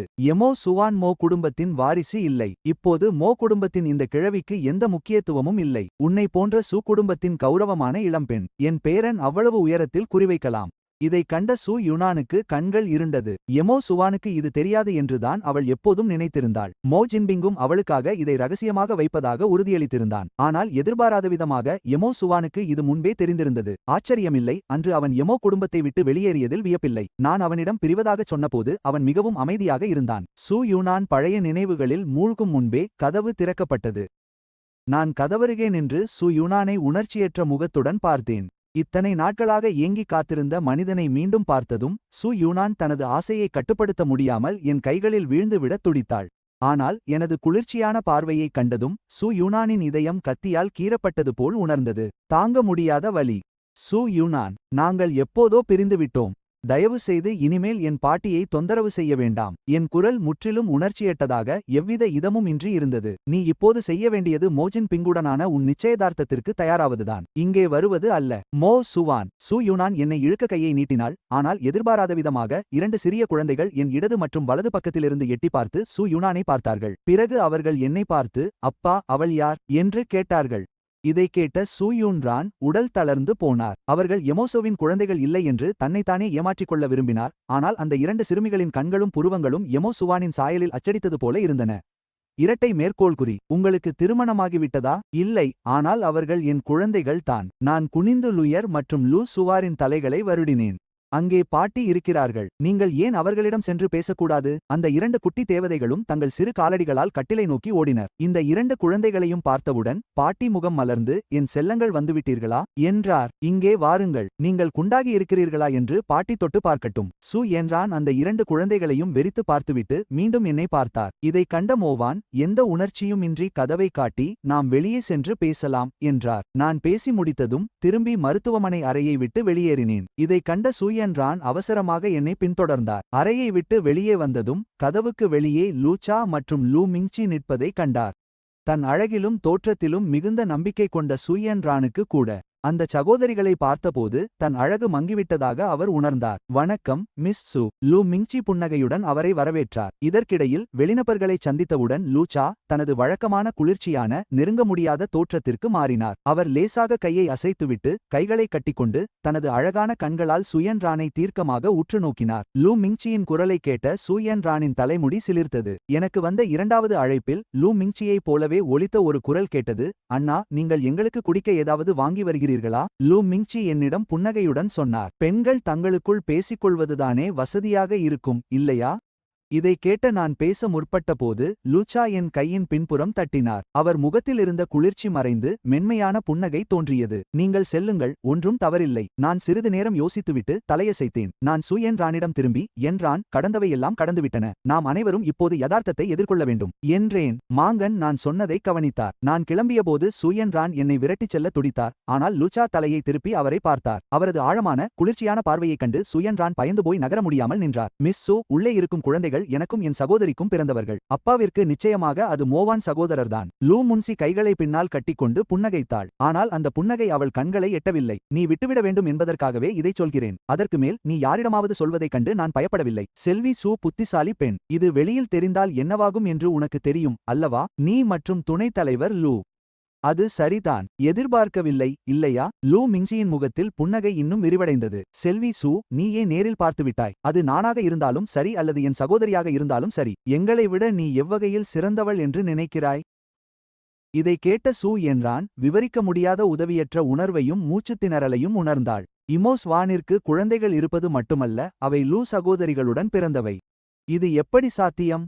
இதைவிட நம்ப முடியாதது என்னவென்றால் லூ குடும்பத்தினர் இதை ஏற்றுக்கொண்டனர். செல்வி சு, நான் மிக தெளிவாகச் சொல்லிவிட்டேன். லூவாவின் உதட்டின் ஓரத்தில் மெல்லிய புன்னகை தோன்றியது. நீ ஒரு கடந்த காலம். இனிமேல் மோ ஸ்வானுடன் தொடர்பு கொள்ளாதே. இல்லையென்றால் சு குடும்பத்திற்கு கொஞ்சம் இழப்பு ஏற்படுத்தவும் நான் தயங்க மாட்டேன். அவள் ஒரு நிமிடம் நிறுத்தினாள். லூவா திடீரென்று ஏளனமான குரலில் சொன்னாள். எனவே செல்வி சு, சொல்லுங்கள், அவனுக்காக எங்களுடன் போட்டியிட உன்னிடம் என்ன இருக்கிறது? மேலும் செல்வி சு, திருடப்பட்ட பாசம் மலிவானது அல்லவா? அதன் அர்த்தம் என்ன? திருடப்பட்ட என்ற வார்த்தையை மீண்டும் அவள் கேட்டதும் சு என்றானின் முகம் தெளிவாக இறுக்கமடைந்தது. நான் எப்போது திருடினேன்? நாங்கள் சிறு வயதிலிருந்தே இமோ ஸ்வானை எனக்கு தெரியும். மாறாக அது நீங்கள்தான். லூ குடும்பம் அதிகாரம் மிக்கது என்று எனக்கு தெரியும். ஆனால் ஸ்வானும் நானும் நீண்ட காலமாக பழகியவர்கள். அவனை எனக்கு நன்றாக தெரியும். திடீரென்று லூ மிங்சி ஒரு கையால் அவள் தலைமுடியை பிடித்து அவள் முகத்தில் பலமாக அறைந்தாள். நீ எல்லாவற்றையும் பாழாக்கிவிட்டாய். நீ இல்லையென்றால் நான் அவனை பிரிந்து இவ்வளவு காலம் இருந்திருக்க மாட்டேன். லூ மிங்சியின் கண்கள் வன்முறையாலும் கொலைவெறியாலும் நிறைந்திருந்தன. சூ யான், 15 வயதில் அவனுக்கு ஏன் ஞாபக மறதி ஏற்பட்டது? அவனிடம் சொல்ல உனக்கு தைரியம் இருக்கிறதா? லூ மிங்சியின் பிடி மிகவும் வலுவாக இருந்தது. சூ யான் முகம் உடனடியாக வீங்கியது. அவள் காதுகளில் இரைச்சல் கேட்டது. 15 வயதில் இமோஸ்வான் குறித்து லூ மிங்சி பேசியதை கேட்டு சூ என்றானின் முகம் இன்னும் பதற்றமடைந்தது. இந்த நேரத்தில் லூ சியாவோ நடந்து வந்து தன் சகோதரியின் கையை பிடித்து சூ என்றானை பார்த்தாள். அவளிடமிருந்து ஒரு குளிர்ந்த ஆற்றல் மெதுவாக வெளிப்பட்டது. இதைக் கண்டு சூ என்றான் முகத்தை மூடிக்கொண்டு சில அடிகள் பின்வாங்கினாள். சூ யான், நான் உனக்கு ஒரு வாய்ப்பளிக்க முடியும் என்று லூவா குளிர்ந்த குரலில் கூறினார். வாருங்கள், என் சகோதரியும் நானும் ஏற்கனவே மோனை பகிர்ந்து கொள்கிறோம். அவருக்கு இன்னொருவர் கிடைப்பதில் எனக்கு ஆட்சேபனை இல்லை. சகோதரி லூ மிங்சி லூசாவின் வார்த்தைகளை கேட்டு உடனே பேச முற்பட்டார். ஆனால் லூவா அவளை பார்த்து எதுவும் பேச வேண்டாம் என்று சைகை செய்தார். சூயான் ரானை பொறுத்தவரை இதை கேட்டதும் அந்த பெண்ணுக்கு பைத்தியம் பிடித்திருக்க வேண்டும் என்று அவளுக்கு தோன்றியது. சகோதரிகள் ஒரு கணவனை பகிர்ந்து கொள்வதே அநாகரிகம். இப்போது அவள் தனக்கு ஒரு வைப்பாட்டியாகும் வாய்ப்பை வழங்குகிறாள். நீ எனக்கு ஒரு காரியம் செய்தால் நான் உனக்கு இந்த வாய்ப்பை வழங்குவேன். லூசா நம்பிக்கையான முகபாவனையுடன் இருந்தார். எனவே சு யான்ரான், நீ சம்மதிக்கிறாயா? சிறிது நேரத்திற்குப் பிறகு நான் குளிர்பான பையுடன் திரும்பி வந்தேன். சு யான்ரான் அங்கே இல்லை. லூசியா கதவருகே நின்றிருந்தார். நான் திரும்புவதைக் கண்ட அவர் என் கையை அன்பாக பிடித்துக்கொண்டு மென்மையான குரலில், கவலைப்படாதே என்றார். நான் அவளிடம் பேசிவிட்டேன். இதைக் கேட்ட நான் பெருமூச்சு விட்டேன். மன்னிக்கவும், நான் தான் அவளிடம் பேசியிருக்க வேண்டும். எனக்கு உண்மையில் புரியவில்லை. அவளுக்கு திருமணம் நடக்கவிருக்கிறது, பின் ஏன் இன்னும் என்னை தேடி வருகிறாள்? சரி, அதை பற்றி நினைக்க வேண்டாம். லூசியா ஒரு மென்மையான மனைவியைப் போல என் ஆடைகளை சரிசெய்துவிட்டார். மாங்கி உள்ளே இருக்கிறார். நீயும் நானும் குழந்தைகளும் பாட்டியுடன் இன்னும் சிறிது நேரம் இருப்போம். நிறுவனத்தின் சில பணிகளை கவனிக்க நான் ஒரு போன் செய்ய வேண்டும். நிறுவனத்தில் ஏதேனும் வேலை இருந்தால் நீ முதலில் செல்லலாம். பரவாயில்லை, என் சகோதரர் நிறுவனத்தில் இருக்கிறார். பாட்டி ஓய்வெடுக்கும் வரை காத்திருந்து பிறகு நாம் இருவரும் வீட்டிற்குச் செல்லலாம். லூசியா வீட்டிற்குச் செல்லலாம் என்ற வார்த்தைகளை அழுத்திச் சொன்னார். இந்த 2 வார்த்தைகளும் மிகவும் கனமானவை. அதைக் கேட்டு என் மனம் நெகிழ்ந்து நான் தலையசைத்தேன். அவர் கதவை திறந்து உள்ளே செல்ல முயன்றபோது நான் வேகமாக என் பையிலிருந்து ஒரு பாட்டில் குடிநீரை எடுத்து அவரிடம் கொடுத்தேன். உனக்கு குளிர்பானங்கள் பிடிக்காது என்று எனக்கு தெரியும். உனக்காக இதை வாங்கினேன், முட்டாளே. லூசா என் முகத்தை தடவி தண்ணீரை வாங்கிக் கொண்டு என்னை முதலில் உள்ளே செல்லச் சொன்னார். மருத்துவமனை அறைக்கதவு மூடும் வரை காத்திருந்தேன். லூசாவின் பார்வை இருண்டும் புரியாத புதிராகவும் மாறியது. சு யான்ரானுக்கு ஒரு வாய்ப்பு. முடிந்தால் அவர் தன் சொந்த சகோதரிக்கு கூட தனக்கு கிடைத்த வாய்ப்பை தர விரும்ப மாட்டார். கவலைப்படாதே மோன். மோ குடும்பத்தினர் அனைத்து துன்பங்களையும் அனுபவிக்கும்படி நான் செய்வேன். லுவோசா தன்னை காதலன் வருடுவது போல வருடிய கையை என் முகத்தில் வைத்து அழுத்தினார். அவர்கள் மிகவும் அசுத்தமானவர்கள். அவர்கள் உனது குடும்பமாக இருப்பதற்கு தகுதியற்றவர்கள். சு என்றானும் அதே போலத்தான். அவளுக்கு உன்னை விரும்பும் தகுதி எப்படி உண்டு? மோ ஸ்வான், நீ எனக்கும் மின்சிக்கும் சொந்தமானவன். நாங்களும் எங்கள் மகள்களுமே உனது நெருங்கிய குடும்பம். நீ என்னை விட்டு ஒருபோதும் விலகாதபடி உன்னை பூட்டி வைக்க ஆசைப்படுகிறேன். இதற்கிடையில் முதியோர் இல்லத்திலிருந்து வெளியே வந்த சு யான் லூவாவின் வார்த்தைகளை அசை போட்டபடி தனது போர்ஷே காரில் நிறுவனத்திற்கு வேகமாகச் சென்றார். இதற்கெல்லாம் காரணமானவர்கள் எம்மோ குடும்பத்தினர். எனது திட்டத்திற்கு நீ ஒப்புக்கொண்டால் போதும். எனது உதவியாளரின் தொலைபேசி எண்ணை உனக்கு தருகிறேன்.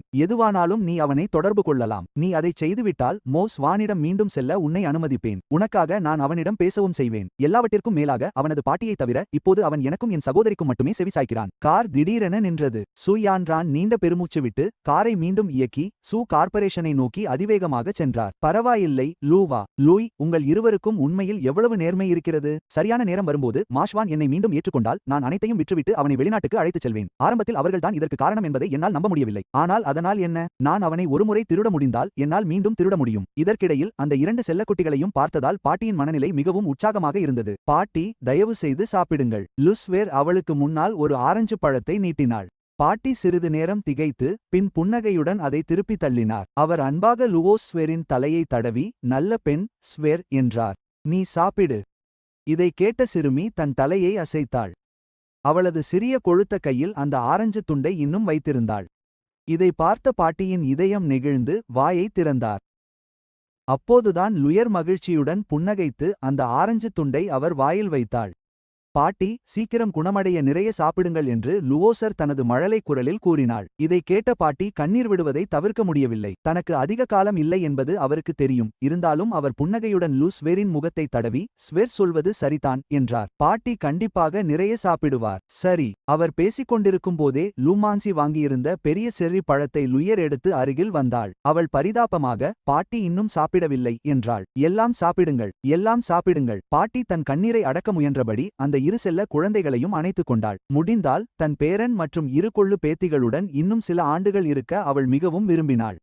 இதை ஓரத்திலிருந்து பார்த்த நான் எதுவும் சொல்லாமல் திரும்பிச் சென்றேன். இதை பார்த்த லூ மிங்கி விரைவாக என்னை பின்தொடர்ந்தான். நான் தாழ்வாரத்தின் ஜன்னல் அருகில் நின்றேன். என் கண்கள் வெறிச்சோடி வெளியே பார்த்தன. வானிலை மிகவும் அழகாக இருக்கிறது. ஒரு மேகம் கூட இல்லை. இனி வருத்தப்படாதே. லூ முன்சி என் கையை பிடித்தாள். நாங்கள் ஆரம்பத்திலிருந்தே எங்களால் முடிந்தவரை முயற்சி செய்தோம். நீங்கள் இருவர் உதவவில்லை என்றால் என் பாட்டியால் இவ்வளவு காலம் தாக்குப்பிடித்திருக்க முடியாது என்பது எனக்கு தெரியும். நான் அழுவதை பார்க்க வேண்டாம் என்று என் தலையை திருப்பிக் கொண்டேன். இந்த நாள் எப்படியும் வரத்தான் போகிறது. என்னால் இதை ஏற்றுக்கொள்ள முடியும். இதை கேட்ட லூ முன்சி மெதுவாக என் தோள்களை அணைத்து தன் தலையை என் கையின் மீது சாய்த்தாள். அவளது குரல் மென்மையாக இருந்தது. அன்பே, நீ இன்னும் என்னையும் என் சகோதரியையும் குழந்தைகளையும் கொண்டிருக்கிறாய். எனவே இனியும் வருத்தப்படாதே. லூ ஓரத்திலிருந்து அமைதியாக பார்த்து கொண்டிருந்தாள். தன் சகோதரியுடன் போட்டியிடுவதைப் பற்றி அவள் யோசிக்காத தருணங்கள் அரிது. என் மனவேதனைக்கான காரணத்தை நினைத்தபோது லூவோ சுவாரின் கண்களில் ஒரு கொடூரமான மின்னல் பளிச்சிட்டது. பிறகு அவள் தனது தொலைபேசியை எடுத்து படிக்கட்டு மூலையில் சென்று ஒரு அழைப்பை மேற்கொண்டாள். அந்த நேரத்தில் லூவோ கார்ப்பரேஷன் கட்டிடத்தின் தலைமை அலுவலகத்தில் லூவோடியன் தன்னை அழைப்பது லூவேர் என்று கண்டார். அவர் பயந்து போய் நாற்காலியை விட்டு குதிக்கும் நிலைக்கு வந்தார். லூவோடியன் லூவோ சுவாரின் பெரியப்பாவின் மகன் மற்றும் லூவோ கார்ப்பரேஷனின் தற்போதைய சிஇஓ. ஹேய் உறவினரே, என்ன விஷயம்? வாருங்கள், நீங்களும் மென்ச்சியும் வேலைகளை விட்டுவிட்டு என் மைத்துனருடன் விளையாடச் சென்றுவிட்டீர்கள். நான் இன்னும் எதுவும் சொல்லவில்லை. ஏதாவது விஷயம் என்றால் என்னை சங்கடப்படுத்தாதீர்கள், சரியா? பெரிதாக ஒன்றுமில்லை. ஈமோ ஷியன் வின்ஃபுங் குழுமத்தில் சேர வேண்டும் என்று நான் விரும்புகிறேன். மேலும் ஈமோ குடும்ப விவகாரங்கள் எப்படி கையாளப்படுகின்றன என்று லூவேர் குளிர்ச்சியாக கேட்டாள். அவளது தொனி ஒரு பணியாளரிடம் பேசுவது போலவே இருந்தது. இதைக் கேட்ட லூவோடியன் தொலைபேசியில் மெதுவாக சில முறை திட்டிவிட்டு பிறகு தொழில்முறையாக பதிலளித்தார். வின்ஃபுங் பற்றி கவலைப்படாதீர்கள். நான் ஒரு முக்கிய பங்குதாரர். மேலும் என் மைத்துனரின் திறமைகள் கண்கூடாக தெரிகின்றன. ஈமோ குடும்பத்தின் கிடங்கு தீ விபத்து தொடர்பாக அவர்கள் ஒரு தொகுதியைச் சேமித்துவிட்டனர். அவர்களிடம் மற்றொரு கிடங்கும் உள்ளது. நிச்சயமாக நஷ்டங்கள் ஏற்படும். மக்கள் இழப்பீடு கோரத் தொடங்கிவிட்டனர். ஆனால் இது இன்னும் ஸ்வீமிங்மான அடியாக மாறவில்லை. சிறிது நேரம் யோசித்த பிறகு லூவோடியன் தொடர்ந்தார். உண்மையில் நீங்கள் அவர்களை திவாலாக்க விரும்பினால் அவ்வளவு கடினமான காரியம் இல்லை. அது அவ்வளவு கடினம் அல்ல. ஏன் அதை இவ்வளவு சிக்கலாக்குகிறீர்கள்? அது அவர்களை எளிதில் தப்பிக்க விடுவது போலாகிவிடும். லூயார் குளிர்ந்த சிரிப்புடன் சொன்னாள். நான் கொடுத்த வேலையை முடித்துவிட்டாயா? நிச்சயமாக நான் செய்துவிட்டேன்.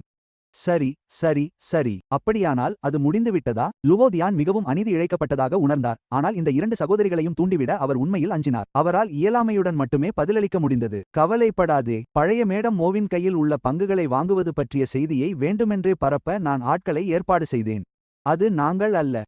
மோ குடும்பத்திற்கு ஒருவேளை அது தெரியாது. புரிந்தது. முந்தைய இரண்டு திட்டங்களையும் நான் ஏற்கனவே கையாண்டுவிட்டேன். நான் சகோதரியிடம் சொல்கிறேன். நாங்கள் அவற்றை பின்னர் உங்களிடம் கொண்டு வருகிறோம். லுவோஸ்வாரின் அலட்சியமான வார்த்தைகளை கேட்ட லுவோதியான் உள்ளுக்குள் சற்று அதிர்ச்சியடைந்தார். இரண்டு திட்டங்களும் சேர்ந்து பல்லாயிரம் கோடி மதிப்புடையவை. லுவோஸ்வார் அவற்றை இவ்வளவு சாதாரணமாக கையாண்டார். ஓ சரி, கடந்த முறை நீங்கள் வாங்கிய ரோஜர் டூபஸ், அதை ஆர்டர் செய்ய வழி கண்டுபிடித்தது நான்தான். சரி, அதை நீங்கள் எனக்கு தரவில்லையா? லுவோதியானின் வார்த்தைகளை கேட்ட லூயார் இயல்பான தொனியில் அது மோஷனுக்கானது என்று பதிலளித்தாள். நான் உண்மையிலேயே இந்த அவமானத்தை தேடிக்கொண்டேன். இல்லை, இருங்கள். அதற்காக பணம் கொடுத்தது நான்தான். ஸ்வார். இதை பார்த்த லூயார் மறுமுனையில் முடிவாக போனை துண்டித்தாள். நீங்கள் என்னை ஒரு கருவியாக பயன்படுத்துகிறீர்களா? நான் அந்த கடிகாரத்தை ஆர்டர் செய்தேன். நான் பணம் கொடுத்தேன். நீங்கள் உங்கள் குழந்தைகளின் தந்தையை சமாதானப்படுத்த அதை பயன்படுத்துகிறீர்கள். லுவோதியான் கோபத்தில் பற்களை கடித்தார். ஆனால் அவரால் ஒன்றும் செய்ய முடியவில்லை. விடுங்கள், மறந்து விடுங்கள். இந்த இரண்டு நன்றி கெட்ட மனிதர்களை இந்த வாழ்க்கையில் சந்திக்க முந்தைய பிறவியில் நான் ஏதோ பெரிய கொள்ளைக்காரனை காப்பாற்றியிருக்க வேண்டும். இதற்கிடையில் முதியோர் இல்லத்திலிருந்து வெளியேறிய பிறகு நான் காரில் பண்ணை வீட்டிற்கு திரும்பினேன். 5 பேர் கொண்ட குடும்பம் திரும்புவதை பார்த்த மாமா ஜான் நிம்மதி பெருமூச்சு விட்டார். அவர்கள் நீண்ட நேரம் காணவில்லை. தன் மூத்த இளம் பெண் குழந்தைகளை அழைத்துக் கொண்டு மோஷன் நிரந்தரமாக ஓடிவிடுவார்களோ என்று அவர் பயந்தார். வீட்டிற்கு வந்தவுடன் தெரியாத எண்ணிலிருந்து எனக்கு அழைப்பு வந்தது. நான் முகம் சுளித்து பதில் அளித்தேன். நன்றாகச் செய்தாய், நீ ஒரு அடங்காத மகன். நன்றாகச் செய்தாய். என் எண்ணையே பிழா செய்ய துணிகிறாயா? இரட்டை மேற்கோள் குறி. மோ சாங்கனின் குளிர்ந்த குரல் ஒலித்தது. உன் பாட்டியிடம் சொல், பங்குகளுக்காக நான் மொத்தம் 600 மில்லியன் தருகிறேன். ஒரு பைசா கூட அதிகமில்லை. நாளை பங்கு அங்கீகார ஆவணங்களை இங்கே கொண்டு வா. மோச்சான் ஷானால் இனியும் காத்திருக்க முடியவில்லை. பல பெரிய நிறுவனங்கள் ஏற்கனவே அந்த 10 விழுக்காடு பங்குகளை வாங்கும் எண்ணத்தில் இருந்தன. இது லுவோதியானால் ஏற்பாடு செய்யப்பட்டது என்பது அவருக்கு தெரியாது. சரி. நான் மோ சாங்கனின் வார்த்தைகளை கேட்டு ஒரே ஒரு மெல்லிய வார்த்தையில் பதிலளித்தேன். பிறகு அவர் என்ன சொல்ல விரும்பினாலும் நான் போனை நேரடியாக துண்டித்தேன். அப்படியே அந்த எண்ணையும் நான் பிழாச் செய்துவிட்டேன். மறுமுனையில் மோ சோங் ஷான் ஏதோ சொல்ல விரும்பினார். ஆனால் நான் போனை வைப்பேன் என்று அவர் எதிர்பார்க்கவில்லை. அவர் மீண்டும் அழைத்தபோது இணைப்பு கிடைக்கவில்லை. இந்த நன்றி கெட்ட எளிதாக, எலியே, உன்னை என் வீட்டிற்கு அழைத்து வந்து என்னை கோபப்படுத்தியிருக்க கூடாது. அப்பா, சாப்பிட நேரம் ஆகிவிட்டது. லூவயர் மற்றும் லூவர் ஓடி வந்து என் கைகளை பிடித்துக் கொண்டனர்.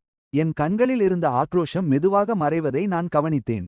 என் மகளின் கைகளை பிடித்துக்கொண்டு சாப்பாட்டு அறைக்குச் சென்றேன். நான் என் அறைக்கு திரும்பினேன். நான் குளித்துவிட்டு பைஜாமா அணிந்திருந்தபோது என் போன் ஒலித்தது. அது மற்றொரு தெரியாத எண். ஹலோ, இது சூயான். தொலைபேசியில் அவரது குரல் கேட்டது. அது சற்று போதையில் இருப்பது போல் இருந்தது. அவர் குரலைக் கேட்டு நான் பெருமூச்சு விட்டு நான் உன்னை பாராட்ட வேண்டும் என்றேன். இன்று இவ்வளவு குழப்பத்திற்கு பிறகும் ஏன் இன்னும் என்னை தொடர்பு கொள்கிறாய்? அவர்களை விட்டுவிடுங்கள் என்று சூயான் ரான் அழுது கொண்டே வருத்தத்துடன் கூறினார். குழந்தைகள் உனக்கு அவர்கள் பிடிக்குமென்றால் நான் அவர்களை என்னுடையவர்களாகவே கவனித்துக் கொள்கிறேன். அவர்கள் உன்னை எடுத்துக்கொள்ள விடாவிட்டால் நானும் உனக்கு குழந்தைகளை பெற்றுத் தருகிறேன். யான் ரான், நான் ஏற்கனவே சொல்லிவிட்டேன். நாம் இருவரும் நிதர்சனத்தை எதிர்கொள்ள வேண்டும். நான் என் மூக்கின் பாலத்தை தேய்த்தேன். கிட்டத்தட்ட 3 ஆண்டுகள் ஆகிவிட்டன. இப்போது இதைச் செய்வதில் என்ன பயன்? நான் உனக்கு அநீதி இழைத்து விட்டேனோ என்று பயந்தேன். சூ யான் ரான் தேம்பினாள். முன்பெல்லாம் அவர் அழுவதைக் கேட்டால் எனக்கு வருத்தமாக இருக்கும். என் இதயம் வலிக்கும். ஆனால் இப்போது என் இதயத்தில் எந்த சலனமும் இல்லை. யான் ரான், இனியும் அழைக்காதே. நான் மீண்டும் மீண்டும் சொல்ல விரும்பவில்லை. நடந்தவை நடந்து முடிந்தன. நீ பார்த்திருக்கிறாய். இப்போது எனக்கு குழந்தைகள் இருக்கிறார்கள். எது எப்படியிருந்தாலும் என் குழந்தைகளின் தாய்க்கு நான் அநீதி இழைக்க மாட்டேன். மோ ஷென், நீ எவ்வளவு முட்டாள்! சூ யான் ரான் திடீரெனச் சிரித்தாள். அவர்களை நீ எப்படி இவ்வளவு நம்புகிறாய்? தலைநகரில் லு குடும்பத்திற்கு என்ன அந்தஸ்து இருக்கிறது? அவர்களிடம் எவ்வளவு சொத்து இருக்கிறது? அது உனக்கு தெரியும். அத்தகைய குடும்பம் எப்படி இத்தகைய அபத்தமான காரியத்தை நடக்க அனுமதிக்கும்? நேரம் வரும்போது காயமடையப் போவது நிச்சயமாக நீதான். கைவிடப்படப் போவதும் நீ மட்டும்தான். மோ ஷென், இனி பிடிவாதமாக இருக்காதே. லு சகோதரிகள் இத்தனை ஆண்டுகளாக ஆணவத்துடன் இருக்கிறார்கள். எண்ணற்ற பணக்கார இளைஞர்கள் அவர்களை துரத்தியும் பலனில்லை. நீயும் அவர்களும் ஒரே உலகத்தைச் சேர்ந்தவர்கள் அல்ல. எமோயன் மற்றும் அவர் சிறுவயதிலிருந்தே ஒருவரை ஒருவர் அறிந்தவர்கள். மறந்துவிடாதே, உனக்கு 15 வயதாக இருந்தபோது நான் இல்லை என்றால் நீ இறந்திருப்பாய். சூ யான் இன் வார்த்தைகளை கேட்டதும் நான் பெருமூச்சு விட்டேன். எனக்கு 15 வயதாக இருந்தபோது நான் காயமடைந்து என் நினைவுகளில் சிலவற்றை இழந்தேன். நான் கண் விழித்தபோது சூ யான் என்னை காப்பாற்றியதாக மற்றவர்கள் மூலம் அறிந்தேன். யான் ரான், இதற்காக நான் என் மகள்களை கைவிட முடியாது. அதற்கும் மேல் நீதான் முதலில் எனக்கு துரோகம் செய்தாய். இதைச் சொன்ன பிறகு நான் இணைப்பை துண்டித்தேன். இந்த முறை நான் அந்த எண்ணை தடுக்கவில்லை. ஆனால் சூ யான் ரான் என் வார்த்தைகளைக் கேட்டு தலையில் கைவைத்துக் கொண்டாள். நான் முதலில் இந்த எண்ணை சேமிக்கத்தான் இருந்தேன். சிறிது தயங்கிய பிறகு அழைப்பு பதிவை நீக்கிவிட்டேன். எப்படியிருந்தாலும் சூ யான் ரான் என்னை காப்பாற்றியது உண்மைதான். ஏதாவது நடந்தால் நான் அவளுக்கு உதவலாம். ஆனால் வேறு எதற்கும் நான் சம்மதிக்க மாட்டேன். அப்போதுதான் கதவு திடீரென திறந்தது. லூசியா கவர்ச்சியான கருப்பு மற்றும் தங்க நிற இரவு உடையில் இருந்தாள். சியா, நீ ஏன் இப்படி? அவள் அப்படி உடை அணிந்திருப்பதைக் கண்டு நான் சற்று சங்கடப்பட்டேன். நான் பேசி முடிப்பதற்குள் லூசியா திடீரென என் மீது பாய்ந்து என்னை கட்டியணைத்துக் கொண்டாள். எமோஷின், நான் உன்னை மிஸ் செய்கிறேன். லுசாவின் குரல் மென்மையாக இருந்தது. அவளது கண்கள் விருப்பத்தால் நிறைந்திருந்தன. இதைக் கேட்ட நான் அதிர்ந்து போனேன். என் மூளையால் சிறிது நேரம் எதையும் சிந்திக்க முடியவில்லை. அடுத்த நொடி லுசா திடீரென என் சட்டையை பிடித்து என் உதட்டில் முத்தமிட்டாள். அப்படியே நான் என்னையே மறந்தேன். லுசாவை இப்படி பார்ப்பது அதுவே முதல் முறை. அணையாத நெருப்பைப் போல என் கண்களில் ஆசை எழுந்தது. 1 மணி நேரம் கடந்தது. ஆனால் லுயா சோர்வடையவில்லை. எமோஷன், லுயா கரகரப்பான குரலில் என் கைகளை இறுக்கமாக பிடித்துக்கொண்டு சொன்னாள். கடந்த காலத்தை மறந்துவிடு. மற்றவர்களை மறந்துவிடு. உன்னை பற்றிய அனைத்தும் எனக்கு சொந்தமாக இருக்க வேண்டும். எனவே என்னிடம் மூழ்கிவிடு. சுமார் மற்றொரு மணி நேரம் கடந்தது. கட்டில் இறுதியாக அசைவதை நிறுத்தியது. திட்டம் 1 வாரத்திற்கு இருந்தது. ஆனால் லுயா இனி காத்திருக்க விரும்பவில்லை. மேலும் சூ யான் ரானின் வருகை. அவளது அலட்சியம் எமோசியன் அவளை கண்டுகொள்ளவில்லை என்று நினைக்க வேண்டும் என்பதற்காக மட்டுமே. அவள் சூ யானை முற்றிலும் வெறுத்தாள். அவளால்தான் மோ ஷியன் தன் நினைவை இழந்தான். இன்று வரை அவனுக்கும் லூ மிங்சிக்கும் அவளை இன்னும் நினைவில்லை. எனக்கு முன்னால் இருந்த அழகியை குழப்பமான பார்வையுடன் பார்த்தேன். ஒரு கணம் பதற்றமடைந்தேன். இத்தனை காலமும் நான் என் உணர்வுகளை அடக்கி வைத்திருந்தேன். எதைச் செய்வது என்று தெரியாமல் நான் எதையும் தேர்ந்தெடுக்கவில்லை. அவர்களுக்கு அருகிலேயே அமைதியாக இருப்பது போதுமானதாக இருந்தது. ஆனால் இன்று என் அடக்கப்பட்ட உணர்வுகள் இறுதியாக வெளிப்பட்டன. எப்படியிருந்தாலும் நான் மிகுந்த ஆர்வம் மற்றும் வியக்கத்தக்க சகிப்புத்தன்மை கொண்ட ஒரு மனிதன். என்னை குளியலறைக்கு அழைத்துச் செல். லூயா என் இதழ்களில் முத்தமிட்டாள். பிறகு என்னை மீண்டும் அழைத்து வா. அதைக் கேட்ட நான் உண்மையில் அவளை தூக்கிக் கொண்டு குளியலறைக்குள் சென்றேன். ஷவரிலிருந்து வெதுவெதுப்பான நீர் கொட்டியது. லூயா என் கழுத்தை கட்டிக்கொண்டு பேராசையுடன் முத்தமிட்டாள். எமோஷியன், என்னுடனும் மாங்கியுடனும் இரு. குழந்தைகளை அழைத்துக் கொண்டு தலைநகரை விட்டு வெளியேறுவோம். லூசாவின் கை என் மார்பில் மென்மையான கதகதப்புடன் ஊர்ந்தது. யாரும் இல்லாத இடத்தை தேடுவோம். சரி சியா, நான் உன்னை பற்றித்தான் யோசித்துக் கொண்டிருந்தேன். இது சரியான வழி அல்ல. என்னால் பேசாமல் இருக்க முடியவில்லை. நான் ஏற்கனவே ஒருமுறை தவறு செய்துவிட்டேன். அதோடு உன்னுடைய கனிவை நான் அதிகமாக ரசித்திருக்கிறேன். ஆனால் இறுதியில் இது இன்னும் சரியாக தெரியவில்லை. லூயாவின் தீவிரமான முத்தம் அவளது பதிலாக இருந்தது. தவறு. நிச்சயமாக இது தவறுதான். லூசியாவுக்கு மற்றவர்களை விட நன்றாகவே தெரியும். ஆனால் அதனால் என்ன? இனி அது முக்கியமல்ல. லூயாவை பொறுத்தவரை நான் தனித்துவமானவன். அவளது சகோதரியும் ஈடிணையற்றவள். முன்பு லுவோ குடும்பம் பெரிய நெருக்கடியை சந்தித்தபோது சகோதரிகள் இருவரும் ஒருவரை ஒருவர் மட்டுமே நம்பியிருந்தனர். அந்த நேரத்தில் நான் இருளை ஊடுருவி அவர்களை வந்தடைந்த ஒளிக்கற்றையைப் போல இருந்தேன். எமோஷன், இதையெல்லாம் நினைக்க வேண்டாம் என்று நான் உன்னிடம் சொன்னேன் அல்லவா? லூசாவின் வார்த்தைகள் மந்திரம் போல இருந்தன. அது என்னை அறியாமலேயே கீழ்ப்படிய வைத்தது. நீ எங்களை விட்டு போக முடியாது, இல்லையா? எனவே லூயா முகத்தில் ஒருவித நோயாளித்தனமான புன்னகையுடன் இருந்தாள். எதிர்க்காதே. எங்களை விட்டு போவதை பற்றி நினைக்காதே. எமோஷன், எல்லா ஆண்களும் இப்போது உன்னைப்போல இருக்கவே ஏங்குகிறார்கள். நீ ஏன் இன்னும் அந்த விதிகளையே பிடித்துக் கொண்டிருக்கிறாய்? அது ஒரு பிசாசின் கிசுகிசுப்பைப் போல வசீகரமானதாக இருந்தது, ஆனால் ஆபத்தின் சாயலையும் கொண்டிருந்தது. லூசா எப்போதும் எனக்கு உளவியல் ஆலோசனைகளை வழங்கி வந்தாள், துல்லியமாக என் மனத்தடைகளை உடைக்கவே. நீ எம்மீது காதலில் இருக்கிறாய் என்பது தெளிவாக தெரிகிறது. அது எங்கள் தோற்றமாகவோ உடலாகவோ அல்லது அன்பாகவோ எதுவாக இருந்தாலும் சரி. லூயா என் குழப்பமான முகத்தை பார்த்து இன்னும் மென்மையான குரலில் பேசினாள். அவள் என் காதில் சுவாசித்தபடி என் கன்னத்தில் முத்தமிட்டாள். எனவே இப்போது நாம் அந்த நிலையில் இருந்தபோது மனத்தடைகள் நீங்கி நீ மகிழ்ச்சியாக இருக்கவில்லையா? அதை கேட்டதும் என் மனம் வெறுமையானது. குளியலறை நீரின் சத்தம் கூட மறைந்தது போல இருந்தது. முழு உலகமும் என் காதில் விழுந்த லூயாவின் கிசுகிசுப்புகளாக சுருங்கியது. எமோஷன், நீ என்னை மறுக்க மாட்டாய், அல்லவா? இதை கண்டதும் என் உடல் உணர்வுகளும் மனதில் அடக்கி வைக்கப்பட்டிருந்த உணர்ச்சிகளும் என் விருப்பங்களும் லூயாவால் முழுமையாக விடுவிக்கப்பட்டன. எமோஷன், அதை ஒப்புக்கொள். நீ எங்கள் இருவருடனும் இருக்க விரும்புகிறாய். லூசியாவின் புன்னகை மேலும் விகாரமாக மாறியது. இனி உங்களால் எங்களை விட்டு பிரிய முடியாது. இதை கேட்டதும் நான் நிமிர்ந்து பார்த்தேன். முன்பை போலல்லாமல் நான் லுயாவை இறுக்கமாக கட்டிக்கொண்டேன். முதல் முறையாக என் கண்களில் இருந்த உணர்வுகள் கட்டுப்படுத்தப்படவில்லை. ஏரி போல ஆழமான அந்த கண்களில் லுசாவின் பிம்பத்தை மட்டுமே காண முடிந்தது. 30 நிமிடங்களுக்குப் பிறகு நான் என் பைஜாமாவுடன் சோர்வடைந்த லுயாவை அவளது படுக்கையறைக்கு தூக்கிச் சென்றேன். நான் அவளை மென்மையாக கீழே படுக்க வைத்தேன். மோயன், நீ என்னுடன் தங்கவில்லையா?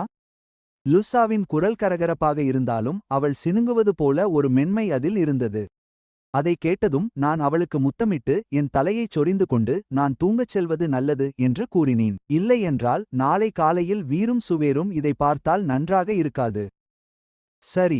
லுசா அதற்கு மேல் வற்புறுத்தவில்லை. அப்படியானால் நீ ஓய்வெடு. பின்பு நான் அவளுக்கு போர்வையை போர்த்திவிட்டு வெளியேறும்போது விளக்கை அணைத்தேன். நான் கதவை மெதுவாக மூடினேன். என் அறைக்கு திரும்பிச் செல்லும்போது நான் பெருமூச்சு விட்டேன். பகலில் வலுக்கட்டாயமாக முத்தம், இரவில் பதுங்கியிருந்து தாக்குதல். எனது சுயக்கட்டுப்பாடு பலமானது என்று எப்போதும் நினைத்தேன். இப்போது அது மிக பலவீனமாக இருப்பது போல தெரிகிறது. தலையை ஆட்டிக்கொண்டே கதவை திறந்து என் படுக்கையறைக்கு திரும்பினேன். நான் படுக்கையின் விளிம்பில் அமர்ந்ததும் பின்னாலிருந்து ஒரு மென்மையான உடல் திடீரென என்னை அழுத்தியது. என் சகோதரியுடன் உனக்கு நிறைய ஜாலியாக இருந்ததா? லூ மிங்சியின் குரல் மிகவும் குளிராக இருந்தது, அவளது வெப்பமான உடலுக்கு மாறாக. மிங்சி. அதை கேட்டதும் நான் திடுக்கிட்டேன். ஏன் இப்படி இருக்கிறாய், அன்பே? என் சகோதரியுடன் இருந்தால் சரி, ஆனால் என்னுடன் மட்டும் இல்லையா? லூ மிங்சி என் தோள்பட்டையை கடுமையாக கடித்தாள். அது அவளது கோபத்தை தீர்க்கப் போதாது என்பது போல. அவள் திடீரென பின்னாலிருந்து என் உதடுகளில் முத்தமிட்டாள். அதை முத்தம் என்று அழைப்போம். அவள் என்னை கடிப்பது போலவே இருந்தது. மிங்சி, அமைதியடை. இதைக் கண்டு நான் அவளை தள்ள விரும்பினேன். ஆனால் ஏனோ நான் அவளை தள்ளக்கூடாது என்று ஆழ்மனதில் உணர்ந்தேன். லூ மிங்சி ஆக்ரோஷமாக என் பைஜாமாவை இழுத்து என்னை படுக்கையில் தள்ளினாள். அன்பே, ஒரு கண்ணீர் துளி என் முகத்தில் விழுந்ததும் நான் சிறிது நேரம் அதிர்ச்சியடைந்தேன். மங்கலான ஒளியின் கீழ் லூ மிங்சியின் கண்கள் கண்ணீரால் நிறைந்திருந்தன. அன்பே, ஏன் நீ அதை ஏற்றுக்கொள்ள மாட்டேன் என்கிறாய்? லூ மிங்சி வருத்தத்துடன் கூறினாள். என் சகோதரியுடன் இருந்தால் சரி, ஆனால் என்னுடன் மட்டும் இல்லையா? அன்பே, நானும் உன்னை மிகவும் இழக்கிறேன். ஆனால் அவள் கண்ணீர் கலந்த முகத்தில் ஒரு சிறிய புன்னகை தவழ்ந்ததை நான் கவனிக்கவில்லை. நீங்கள் பார்க்க விரும்பாத அந்த செயல்முறை. எனக்கு தெரியும். 1 மணி நேரத்திற்கு மேலாகிவிட்டது. லுவோசியா செய்ததை நினைத்து லூ மிங்சி கோபத்தில் பல்லை கடித்தார். சொந்த சகோதரியே அவளை அறையில் பூட்டி வைத்துவிட்டு போனை திருடியதை எண்ணி ஆத்திரப்பட்டாள். வேலையாளை அழைத்து கதவை திறக்கச் சொன்னபோது அவள் சகோதரி ஏற்கனவே தன் காரியத்தை முடித்துவிட்டதை அறிந்தாள். அன்பே, எனக்கு இன்னும் இதில் விருப்பமில்லை. ஆனால் எனது எதிர்ப்புகள் அர்த்தமட்டதாகிவிட்டன. ஏனென்றால் லூ மிங்சி என் கருத்தை கேட்கும் எண்ணத்தில் இல்லை. என்னை பொறுத்தவரை எது மிகவும் வேதனையானது? அது நேற்று இரவு நடந்த அநாகரிகமான விஷயமா? இல்லை. காலை 10 மணிக்கு மேல் எழுந்தபோது ஜாங் மாமா கவலையுடன் ஒரு பெரிய கிளாஸ் கோஜி பெர்ரி தேநீரையும் சீன மருந்து கிண்ணத்தையும் கொண்டு வந்திருந்ததுதான். இது என்ன?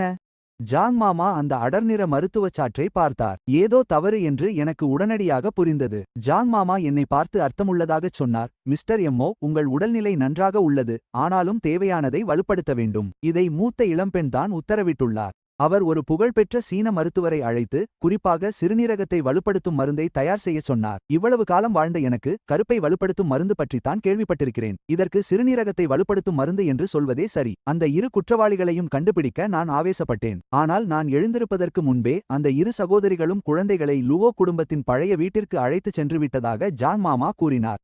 முதிய லுவோ அம்மையார் தனது பேரக்குழந்தைகளை மிஸ் செய்தார். முதலில் அந்த 2 குழந்தைகளும் தந்தையை தேடி அடம் பிடித்தன.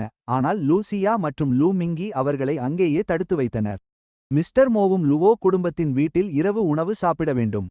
மதிய உணவிற்கு மூத்த இளம்பெண் உங்களுக்காக ஆர்டர் செய்துள்ளார். சிறுநீரக வறுவல், காளை சூப் மற்றும் பச்சையான சிப்பிகள். இதை கேட்டதும் நான் ஜாங் மாமாவை இடைமறித்து பல்லை கடித்துக்கொண்டு சொன்னேன், என் உடல்நிலை மிக நன்றாக இருக்கிறது. சரி, அவர் இந்த மருந்தை குடிக்கட்டும். நான் மதிய உணவிற்கு திரும்ப வரப்போவதில்லை. அதன் பிறகு நான் அந்த மருந்து கிண்ணத்தை எடுத்து ஒரே மூச்சில் குடித்தேன். இந்த சுவை நேற்று இரவு உண்ட உணவை வாந்தி எடுக்க வைத்தது. அது உண்மையிலேயே மிகவும் கசப்பாக இருந்தது. காலை உணவு சாப்பிடவில்லை என்ற காரணத்திற்காக மட்டுமே. ஜாங் மாமா எனக்கு மதிய உணவை முன்கூட்டியே கவனமாக தயார் செய்து வைத்திருந்தார். எதிர்பார்த்தபடியே பரிமாறப்பட்ட உணவுகள் அனைத்தும் சத்தானதாக தெரிந்தன. நீங்கள் மோ குடும்பத்தின் வீட்டிற்கு செல்ல வேண்டுமா? நான் மோ குடும்ப வீட்டிற்கு செல்ல வேண்டும் என்று ஜாங் மாமா கேட்டபோது அவர் ஆச்சரியத்துடன் என்னை பார்த்தார். இதை கேட்டதும் நான் திரும்புவதற்கான காரணத்தை அவரிடம் வெளிப்படையாகச் சொன்னேன். என் உயிரியல் தந்தை பணத்தை அவ்வளவு எளிதாக கொடுத்து விடுவார் என்று எனக்கு தோன்றவில்லை. அவர் உங்களுடன் வருவார். ஜங் மாமா சிறிது நேரம் யோசித்தார். கடந்த முறை நீங்களும் மோ குடும்பத்தினரும் சேர்ந்து மோசமான சூழலை உருவாக்கினீர்கள். நீங்கள் மீண்டும் அங்கு சென்றால் அவர்கள் உங்களுக்கு சிக்கல்களை உருவாக்குவார்கள் என்று நான் அஞ்சுகிறேன். இதை கேட்ட நான் தலையசைத்து பரவாயில்லை என்றேன். அவர்கள் எந்த மாதிரியான ஆட்கள் என்பது எனக்கு தெரியும். நான் பங்கு அங்கீகார கடிதத்தை கொண்டு செல்ல மாட்டேன். இன்று என்னால் பணத்தை பெற முடியாமல் போகலாம் என்று அஞ்சுகிறேன். உணவை முடித்த பிறகு எமோ குடும்ப வீட்டிற்கு செல்ல தயாரானேன்.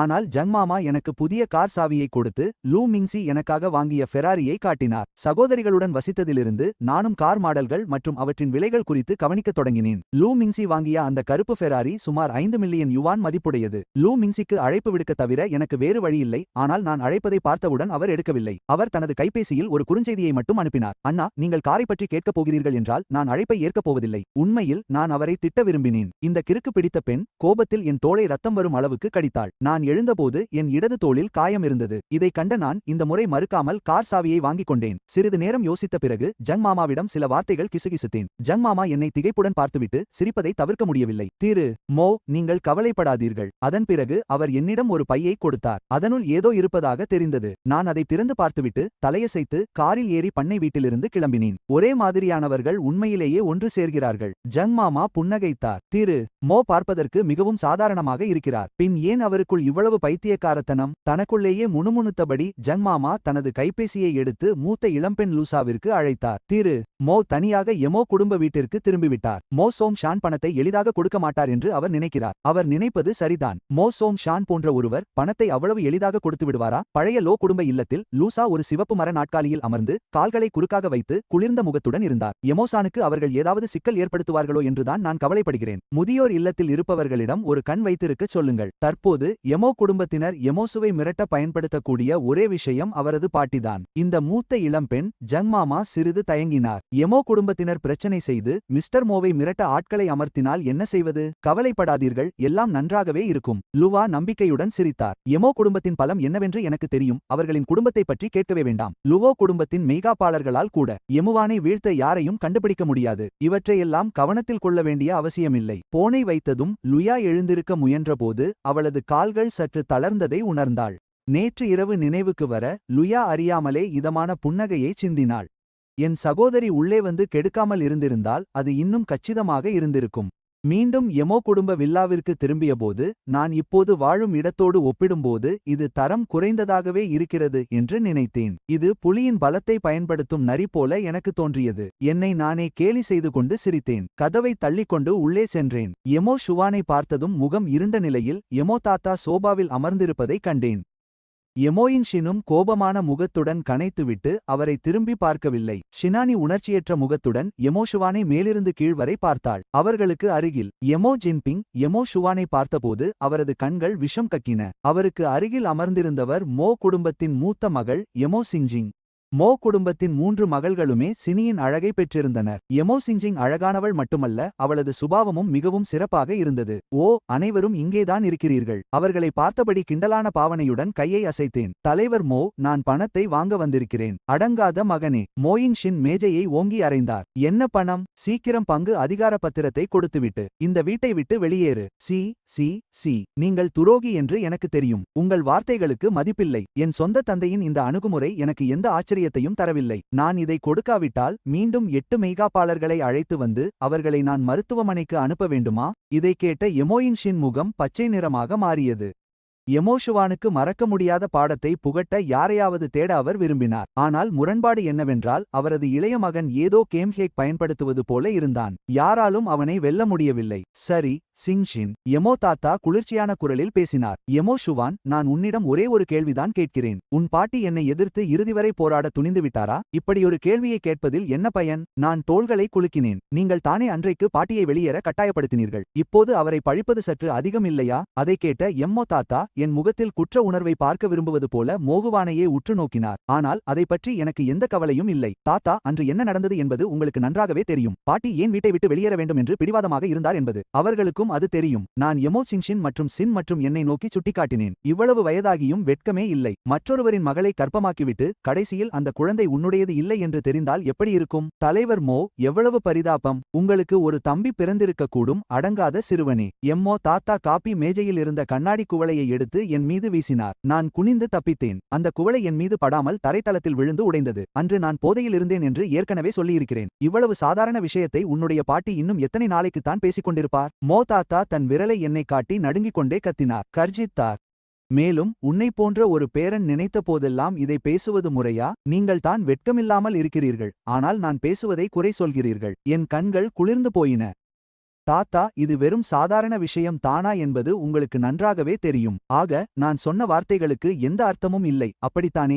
எமோசியன். அந்த நேரத்தில் சின் மற்றும் நான் எழுந்து நின்று அதிருப்தியான குரலில் என்னை தடுத்தார். தாத்தா சொல்வது சரிதான். பாட்டி அவரை பற்றி என்ன வேண்டுமானாலும் பேசலாம். ஆனால் நீ பேசக்கூடாது. சீக்கிரம் தாத்தாவிடம் மன்னிப்பு கேள். மன்னிக்கவும், நான் மன்னிப்பு கேட்க மாட்டேன். நான் கையில் வைத்திருந்த பையை இறுக்கமாக பிடித்தேன். நீங்கள் எனக்கு பணம் கொடுக்கவில்லை என்றால் நான் பங்குகளை எடுத்து வெளியே விற்றுவிடுவேன். உங்கள் குடும்பம் முழுவதும் வெட்கமற்றது என்பது எனக்கு தெரியும். நீங்கள் என்னை ஏமாற்ற மாட்டீர்கள் என்றுதான் எதிர்பார்த்தேன். ஆனால் நீங்கள் எதிர்பார்த்தபடியே செய்தீர்கள். தம்பி, ஏன் விஷயங்களை இவ்வளவு மோசமாக்குகிறாய்? இதுவரை அமைதியாக இருந்த எமோ சிங்ஜிங் திடீரென பேசினார். என்னிடம் எப்போதும் குளிர்ச்சியாக இருக்கும் அவள் இப்போது புன்னகைத்தாள். ஆனால் அவள் கண்களில் அந்த புன்னகைக்கான அறிகுறி இல்லை. இப்போது குடும்பத்திடம் அவ்வளவு ரொக்க பணம் கையில் இல்லை. நாமெல்லாரும் ஒரு படி பின்வாங்குவோம். நீ பங்குகளை கொடுத்துவிடு. அப்பா உனக்கு 300 மில்லியன் கொடுப்பார். இந்த விஷயம் இதோடு முடிந்துவிடட்டும். ஜிங்ஜுவின் மையப்பகுதியில் என் பெயரில் ஒரு பெரிய அடுக்குமாடி குடியிருப்பு உள்ளது. அதை நான் உன் பெயருக்கு மாற்றுகிறேன். அதை உன் நஷ்ட ஈடாக கருதிக்கொள். இதை கேட்டதும் என்னால் உள்ளுக்குள் ஏளனமாக சிரிக்காமல் இருக்க முடியவில்லை. இந்த அழகான விஷப்பாம்பு. எமோ சிங்ஜிங் எவ்வளவு அன்பாக பேசுகிறாள். மோ ஜின்பிங்குடன் ஒப்பிடும்போது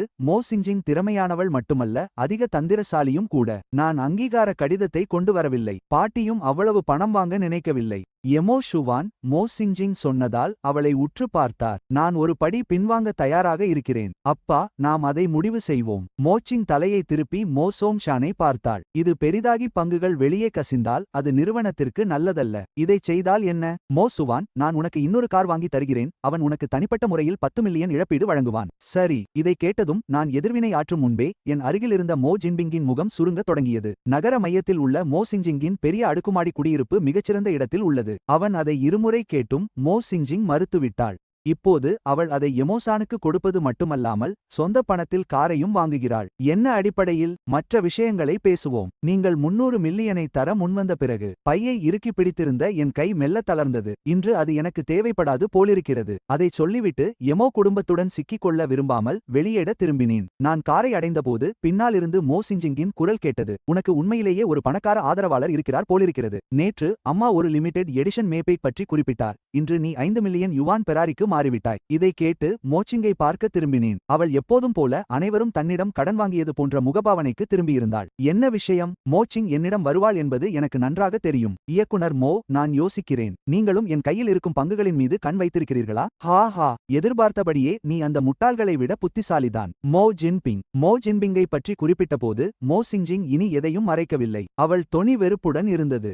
உண்மையைச் சொன்னால் நீ மட்டும்தான் மகன் என்றால் முழு மனதுடன் உனக்கு உதவ நான் தயாராக இருப்பேன். இந்த மூத்த சகோதரியின் வார்த்தைகளில் ஒரு நிறுத்தற்குறி கூட நான் நம்பவில்லை. குடும்பத்தால் கைவிடப்பட்டவனுக்கும் எனக்கும் என்ன வித்தியாசம்? மோ ஜின்பிங் இன்னும் அவளால் ரகசியமாக சூழ்ச்சி செய்யப்படவில்லையா? நீ அந்த பதவியை பயன்படுத்த விரும்புகிறாயா? ஆம், சரிதான். மோ சிங் மிகவும் உறுதியாக பதிலளித்தாள். அவன் உன்னுடன் ஒத்துழைப்பான். எதிர்காலத்தில் நான் மோ கார்ப்பரேஷனை உன்னுடன் பகிர்ந்து கொள்கிறேன். இதை கேட்டு நான் சற்று நேரம் யோசித்து மெதுவாக பேசினேன். நான் ஒத்துழைக்கிறேன், ஆனால் பணம் கிடைத்த பிறகுதான் பங்குகளை தருவேன். பாட்டிக்காக உங்களால் முடிவெடுக்க முடியுமா? நிச்சயமாக இல்லையென்றால் நான் உன்னிடம் ஒப்புக்கொண்டிருக்க மாட்டேன். நான் சொல்வதை கேட்டு மோ சிங்ஜிங் தலையசைத்துவிட்டு என் செய்திக்காக காத்திரு என்றாள். கவலைப்படாதீர்கள், நான் அப்பா அம்மா தாத்தாவைப் போல இல்லை. சொன்னதை செய்து முடிப்பேன். ஈமோ சின்சிங் டாக்ஸியில் ஏறிச் செல்வதை பார்த்த பிறகு மெதுவாக என் பாக்கெட்டில் இருந்த ரெக்கார்டிங் பேனாவை எடுத்தேன். என்னால் புன்னகைக்காமல் இருக்க முடியவில்லை. வேறொரு இடத்தில் லூசியா தனது போனில் ஒரு செய்தியை பெற்றார். ஒருமுறை பார்த்ததும் லூசியா எந்த உணர்ச்சியும் காட்டாமல் திரையை பூட்டினார். அக்கா, என்னாச்சு? லூ மிங்சி வந்து லூசியாவுக்கு அருகில் அமர்ந்து ஆர்வத்துடன் கேட்டார். அதை கேட்டு லூசியா மென்மையாகச் சிரித்தார். அவர் தனது மெல்லிய விரலால் போன் திரையை தட்டியபடி, மோ சின்சிங் இனி சும்மா இருக்க முடியாது என்றார். அவள் மோன் பங்குகளாக வாங்க விரும்புகிறாள். அவள் இறுதியாக தனது காயை நகர்த்துகிறாள். லூசியாவை கேட்ட லூ மிங்சி சற்றும் ஆச்சரியப்படவில்லை. இரு சகோதரிகளுக்கும் இது முன்பே தெரிந்திருந்தது போல தோன்றியது. லூசியா குளிர்ந்த குரலில் சிரித்துவிட்டு தனது போனை எடுத்து ஒரு செய்தியை அனுப்பிவிட்டு போனை கீழே வைத்தார். பெறுநரின் பெயர் சு யான்ரான் என்று இருந்தது. வேறொரு இடத்தில் நான் நேரத்தை பார்த்தேன். முதலில் பள்ளிக்குச் செல்ல திட்டமிட்டிருந்தேன். ஆனால் வழியில் லூசியாவிடமிருந்து ஒரு வீடியோவை பெற்றேன். பழைய லூ குடும்ப இல்லத்தில் இருந்த எனது இரு மகள்களும் அப்பாவுக்காக அழுது கொண்டிருந்தனர். அவர்களை எவ்வளவோ சமாதானப்படுத்தியும் பலனில்லை. வேறு வழியின்றி நான் லூ குடும்ப வீட்டிற்கு செல்ல வேண்டியிருந்தது. பழைய லூ குடும்ப இல்லத்திற்கு சென்றேன். அந்த இரு குட்டிச் செல்லங்களும் ஏற்கனவே வாசலில் காத்திருப்பார்கள் என்று நான் எதிர்பார்க்கவில்லை. அப்பா என்னை பார்த்ததும் லூயார் மற்றும் லூவர் தங்கள் சிறிய கால்களால் ஓடி வந்து இடதுபுறம் ஒன்றும் வலதுபுறம் ஒன்றுமாக ஈமோசுவின் கால்களை கட்டிக்கொண்டு பரிதாபமாக என்னை பார்த்தனர். என்ன ஆச்சு என் செல்லங்களே? அவ்விருவரையும் பார்த்ததும் என் மனதில் இருந்த அனைத்தும் மறைந்து போயின. அந்த இரு குட்டிச் செல்லங்களையும் தூக்கியதும் அந்த சகோதரிகள் தங்கள் அப்பாவின் கழுத்தை கட்டிக்கொண்டு இருபுறமும் சத்தமாக முத்தம் கொடுத்தனர்.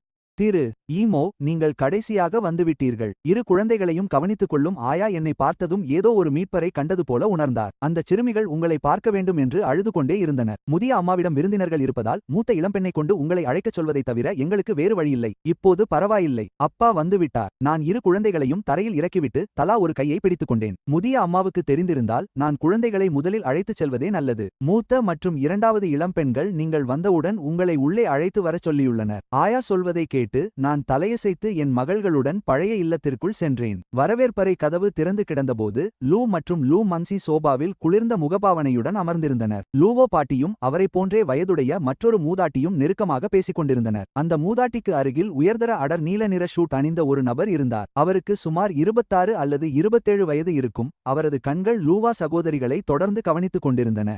இதை பார்த்ததும் என் பார்வை மாறியது. பொதுவாக இது போன்றவர்கள் இங்கு வரன் பார்க்கத்தான் வருவார்கள். லூவோ குடும்பத்தின் அந்தஸ்து தெளிவாக தெரிகிறது. லூவா மற்றும் லூயியை பொறுத்தவரை அவர்களின் தோற்றமும் அழகும் மிகச் சிறந்தவை. எனவே அவர்களுக்கு குழந்தைகள் இருப்பது தெரிந்தும் செல்வந்த வீட்டு வாரிசுகள் பெண் கேட்டு வருவதை தடுக்க முடியவில்லை. தலையை அசைத்தபடி நான் என் குழந்தைகளை அழைத்துக் கொண்டு அங்கிருந்து சென்றேன். எனது அந்தஸ்து எதையும் செய்ய அனுமதிக்கவில்லை. அப்பா, எனது இரு மகள்களின் அழைப்பு என்னை என் சிந்தனைகளிலிருந்து மீட்டது. என் முன்னால் இருந்த என் 2 அழகான மகள்களை பார்த்து பெருமூச்சு விட்டு உணர்ச்சிகளை கட்டுப்படுத்தி போனை எடுத்து, அப்பா உங்களுக்கு பார்க்க ஒரு கார்ட்டூன் போடட்டுமா என்று கேட்டேன். அப்போதுதான் கதவு திடீரென திறக்கப்பட்டது. வரவேற்பறையில் இருந்த அந்த நபர் கதவை தட்டாமல் உள்ளே நுழைந்தார். என்னை பார்த்ததும் அவர் ஒரு நிமிடம் திகைத்துப் போய் பின் திமிரான தொனியில், ஏன் ஒரு ஆணாயாவை வேலைக்கு வைத்துள்ளார்கள் என்று கேட்டார். அதை கேட்டதும் நான் நிமிர்ந்து அவரை பார்த்து அலட்சியமாக, ஐயா, ஒரு அறைக்குள் நுழையும் முன் கதவை தட்டுவது அடிப்படை நாகரிகம் என்றேன். ஆனால் அவர் அதை பொருட்படுத்தாமல் கார்ட்டூன் பார்ப்பதில் மூழ்கியிருந்த அந்த இரு சிறு குழந்தைகளை அருவருப்பான முகப்பாவனையுடன் பார்த்தார். பிறகு அவர், நீ இங்கிருந்து கிளம்பலாம் என்று உத்தரவிட்டார். இதை பார்த்த நான் பதிலளிக்காமல் அவரை ஒரு முட்டாள் போல பார்த்தேன். சொல்லப்போனால் அவர் பார்க்க அவ்வளவு மோசமில்லை. அவரது உயரம் என்னைப் போலவே இருக்கிறது. ஆனால் அவரது திமிரான பார்வை யாரோ ஒரு மீன்குளம் உரிமையாளரை நினைவூட்டியது. நான் சொல்வது கேட்கவில்லையா? நீ லூ சியாவா அல்லது லூவோ மிங்சியின் உதவியாளரா? நான் நகரவில்லை என்று பார்த்த அந்த நபர் சற்று அதிருப்தியுடன் கேட்டார். நான் யாரை திருமணம் செய்தாலும் நீ எனக்கு பிடிக்கவில்லை. வெளியே போ. நான் போகவில்லை என்றால் என்ன? கிளம்பும் எண்ணமே எனக்கு இல்லை. சோபாவில் சாய்ந்து அவரை சீண்டும் வகையில் பார்த்தேன். அந்த நபர் கோபப்படவில்லை, மாறாக ஏளனமாக, லூவோ குடும்பத்தின் வருங்கால மருமகனாக உன்னை போன்ற உதவியாளரை என்னால் கையாள முடியாதா என்றார். நீங்கள் லூவோ குடும்பத்தின் மருமகனான பிறகு என்னிடம் பேசுங்கள். அவரை ஓங்கி குத்த வேண்டும் என்ற ஆசையை அடக்கிக் கொண்டு நான் அவரை புறக்கணித்தேன். அப்போது லூயார் சரியாக அந்த மனிதனை திரும்பி பார்த்து அவனிடம் நாக்கை துருத்தி என்னிடம் மழலை குரலில், டாடி, எனக்கு மிட்டாய் வேண்டும் என்றாள். லூயார் என்னை டாடி என்று அழைப்பதைக் கேட்டு அந்த மனிதனின் முகம் இறுக்கமடைந்தது. லூயார் லூவாவின் குழந்தையா அல்லது லூ மிங்சியின் குழந்தையா என்று அவனுக்கு தெரியவில்லை. ஆனால் இது அவனது மிக குறைந்த வாய்ப்புகளும் இன்னும் குறைந்துவிட்டதை உணர்த்தியது. நிச்சயமாக தந்தை இல்லாத ஒரு மோசமான வளர்ப்பு பிள்ளை. நான் ஜிங்குவின் ஈ குடும்பத்தைச் சேர்ந்த யிங். என் பெயரை நீங்கள் கேள்விப்பட்டிருப்பீர்கள் அல்லவா? இப்போது என்ன சொன்னாய்? நான் திடீரென தலை நிமிர்ந்து இங்கின் கண்களை பார்த்தேன். என் பார்வை கத்தியைப் போல கூர்மையாக இருந்தது. ஈ இன்னும் அதை புரிந்து கொள்ளவில்லை. அதற்கு பதிலாக அவன் ஏளனமாகச் சிரித்து, பயந்துவிட்டாயா என்றான். நான் சொன்னேன், நான் ஜிங்குவின் ஈ குடும்பத்தைச் சேர்ந்தவன். நீ இப்போது என்ன சொன்னாய் என்று கேட்டேன். என் குரல் திடீரென பல தொனிகள் உயர்ந்து அதில் துளியும் வெப்பம் இல்லாமல் இருந்தது. இதைக் கண்டு ஈ சற்று பயந்தான். ஆனால் அவன் இன்னும் மேலோட்டமான தோரணையை தக்கவைத்துக் கொண்டு கேலியான தொனியில் பேசினான். நான் சொன்னது தவறா? சரியாக வளர்க்கப்படாதது உண்மைதானே? இதைக் கேட்டு நான் மெதுவாக எழுந்து லூயரை மென்மையாக சோபாவில் அமர்த்தி அவள் தலையை தட்டிக் கொடுத்துவிட்டு திரும்பி ஈயை நோக்கி நடந்தேன். அவனை போன்ற கூலிப்படை என்னை அடிக்க நினைக்கிறதா? ஜிங்குவின் ஈ குடும்பம் லூ குடும்பத்திற்கு இணையாக இருக்காது. ஆனால் அது இன்னும் ஒரு பெரிய குடும்பம், ஈமோ குடும்பத்தை விட மிகவும் வலிமையானது. நான் அவனை தொடுவேன் என்று ஈ உண்மையில் நம்பவில்லை. எனவே என் அறை அவன் முகத்தில் விழுந்தபோது அவன் அந்த இடத்திலேயே 2 முறை சுழன்றான். அவன் கனவு காண்கிறானோ என்று நினைத்தான்.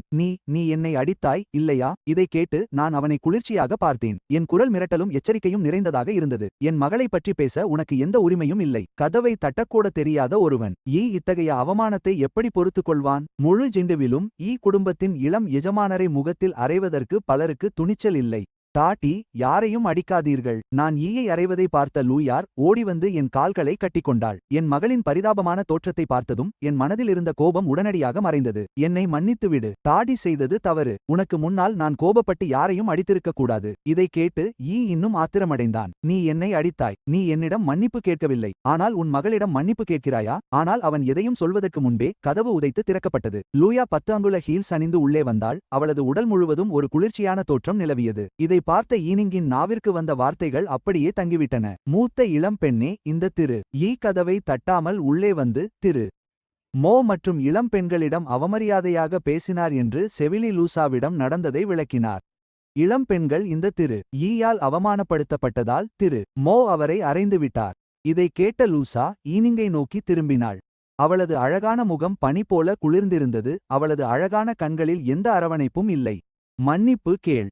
இந்த முறை ஈனிங் தனது உணர்ச்சிகளை கட்டுப்படுத்த முடியாமல், லூயா, உன் ஆள் என்னை அடித்துவிட்டு நீ என்னிடம் மன்னிப்பு கேட்கச் சொல்கிறாயா என்று கத்தினான். உன் முகம் அவர் கையை அசுத்தப்படுத்திவிட்டது. லூயாவைச் சுற்றியிருந்த குளிர்ச்சியான சூழல் இன்னும் அதிகமானது. நான் மன்னிப்பு கேட்கச் சொன்னேன். லூசாவின் வார்த்தைகளைக் கேட்டு ஈனிங் மூச்சு முட்டி போனான். இதற்கு என்ன அர்த்தம்? என் முகம் அவர் கையை அசுத்தப்படுத்திவிட்டதா? லூசா தன்னை என்னவென்று நினைத்துக் கொண்டிருக்கிறாள்? குப்பை. இளம் மாஸ்டர் ஈ லூ குடும்பத்தின் பழைய இல்லத்தில் வந்து திமிராக பேசும் அளவுக்கு மிகவும் வசதியாக வாழ்ந்து கொண்டிருக்கிறார் போலிருக்கிறது. எப்போதோ உள்ளே வந்த லூ மன்சி கைகளை கட்டிக்கொண்டு போலியான புன்னகையுடன் கேட்டாள். அவள் தலை திருப்பி செவிலியிடம், இளம்பெண்கள் இப்போது தங்கள் தந்தையை அழைத்தார்களா என்று கேட்டாள். ஆம், அழைத்தார்கள். செவிலி உண்மையை சொல்லத் தொடர்ந்தார். திரு ஈ இளம்பெண்கள் தந்தை இல்லாதவர்கள் என்றும் வளர்ப்பு இல்லாதவர்கள் என்றும் கூறினார். சரி. திரு ஈ கதவை தட்டாமல் உள்ளே வந்தார். ஈனிங்கின் முகம் கோபத்தில் மாறி மாறி சிவந்தது. அவன் ஆணவத்துடனும் கர்வத்துடனும் இருப்பதற்கு பழகியிருந்தான். மேலும் லூயா அல்லது லூ மன்சிக்கு குழந்தைகள் இருப்பதை ஏற்றுக்கொள்வதே பெரிய விஷயம் என்று அவன் தவறாக நினைத்திருந்தான். திருமணமாகாமல் குழந்தைகளை பெற்றதே அவர்களுக்கு அவன் செய்த பெரிய உதவியாக அவன் கருதினான். ஆனால் இது லூ குடும்பத்தின் வீடு என்பதை அவன் மறந்துவிட்டான். ஐ குடும்பத்தின் தலைவன் கூட இங்கு மரியாதையாகத்தான் இருக்க வேண்டும். வெளியே போ. லூசா கதவை காட்டி கத்தினாள். இதை பார்த்த ஈனிங் என்னை வெறுப்புடன் பார்த்தாலும் வேறு எதுவும் சொல்ல முடியாமல் அவசரமாக வெளியேறினான். நீங்கள் நன்றாக இருக்கிறீர்களா? வெளியாட்கள் யாரும் இல்லாததால் லூயா மற்றும் லூயிசுடன் இருந்த இறுக்கமான சூழல் மறைந்துவிட்டது. அவர்கள் என் அருகில் வந்து மென்மையாக ஒன்றுமில்லை என்றனர். அது என் தவறுதான். எனது மனதில் குற்ற உணர்ச்சி ஏற்பட்டது. நான் எவ்வளவு கோபமாக இருந்தாலும் குழந்தைகளின் முன்னால் ஒருவரை அடித்திருக்க கூடாது. இதனால் உங்களுக்கு ஏதேனும் சிக்கல் ஏற்பட்டதா? பரவாயில்லை, இது ஒரு சிறிய விஷயம்தான். லூசியா மென்மையாக என் தலையை இது ஈனிங் பட்டியது மட்டுமே, அவ்வளவுதான். லுவோசா அவனை பற்றி எதுவும் நினைக்கவில்லை. அப்போது லூமங்கி ஆயாவை பார்த்து தலையசைத்தார். ஆயா அதை புரிந்து கொண்டு வெளியே சென்றார். என்றார். அவர் வெளியே செல்லும்போது கதவையும் மூடினார். அவரை ஏஐ குடும்பத்தின் மூதாட்டிதான் இங்கு அழைத்து வந்தார். பாட்டி ஏற்கனவே மறுத்துவிட்டார். லுயா சோபாவில் அமர்ந்தாள். தன் தந்தையை கட்டியணைத்திருந்த லுயரை அவள் தன் கைகளை நீட்டி தன் மடியில் வாங்கிக் கொண்டாள். நமது குழந்தைக்கு நீ மட்டும்தான் தந்தையாக இருக்க முடியும். உனக்கு மாற்றாக யாராலும் வர முடியாது. உணர்வு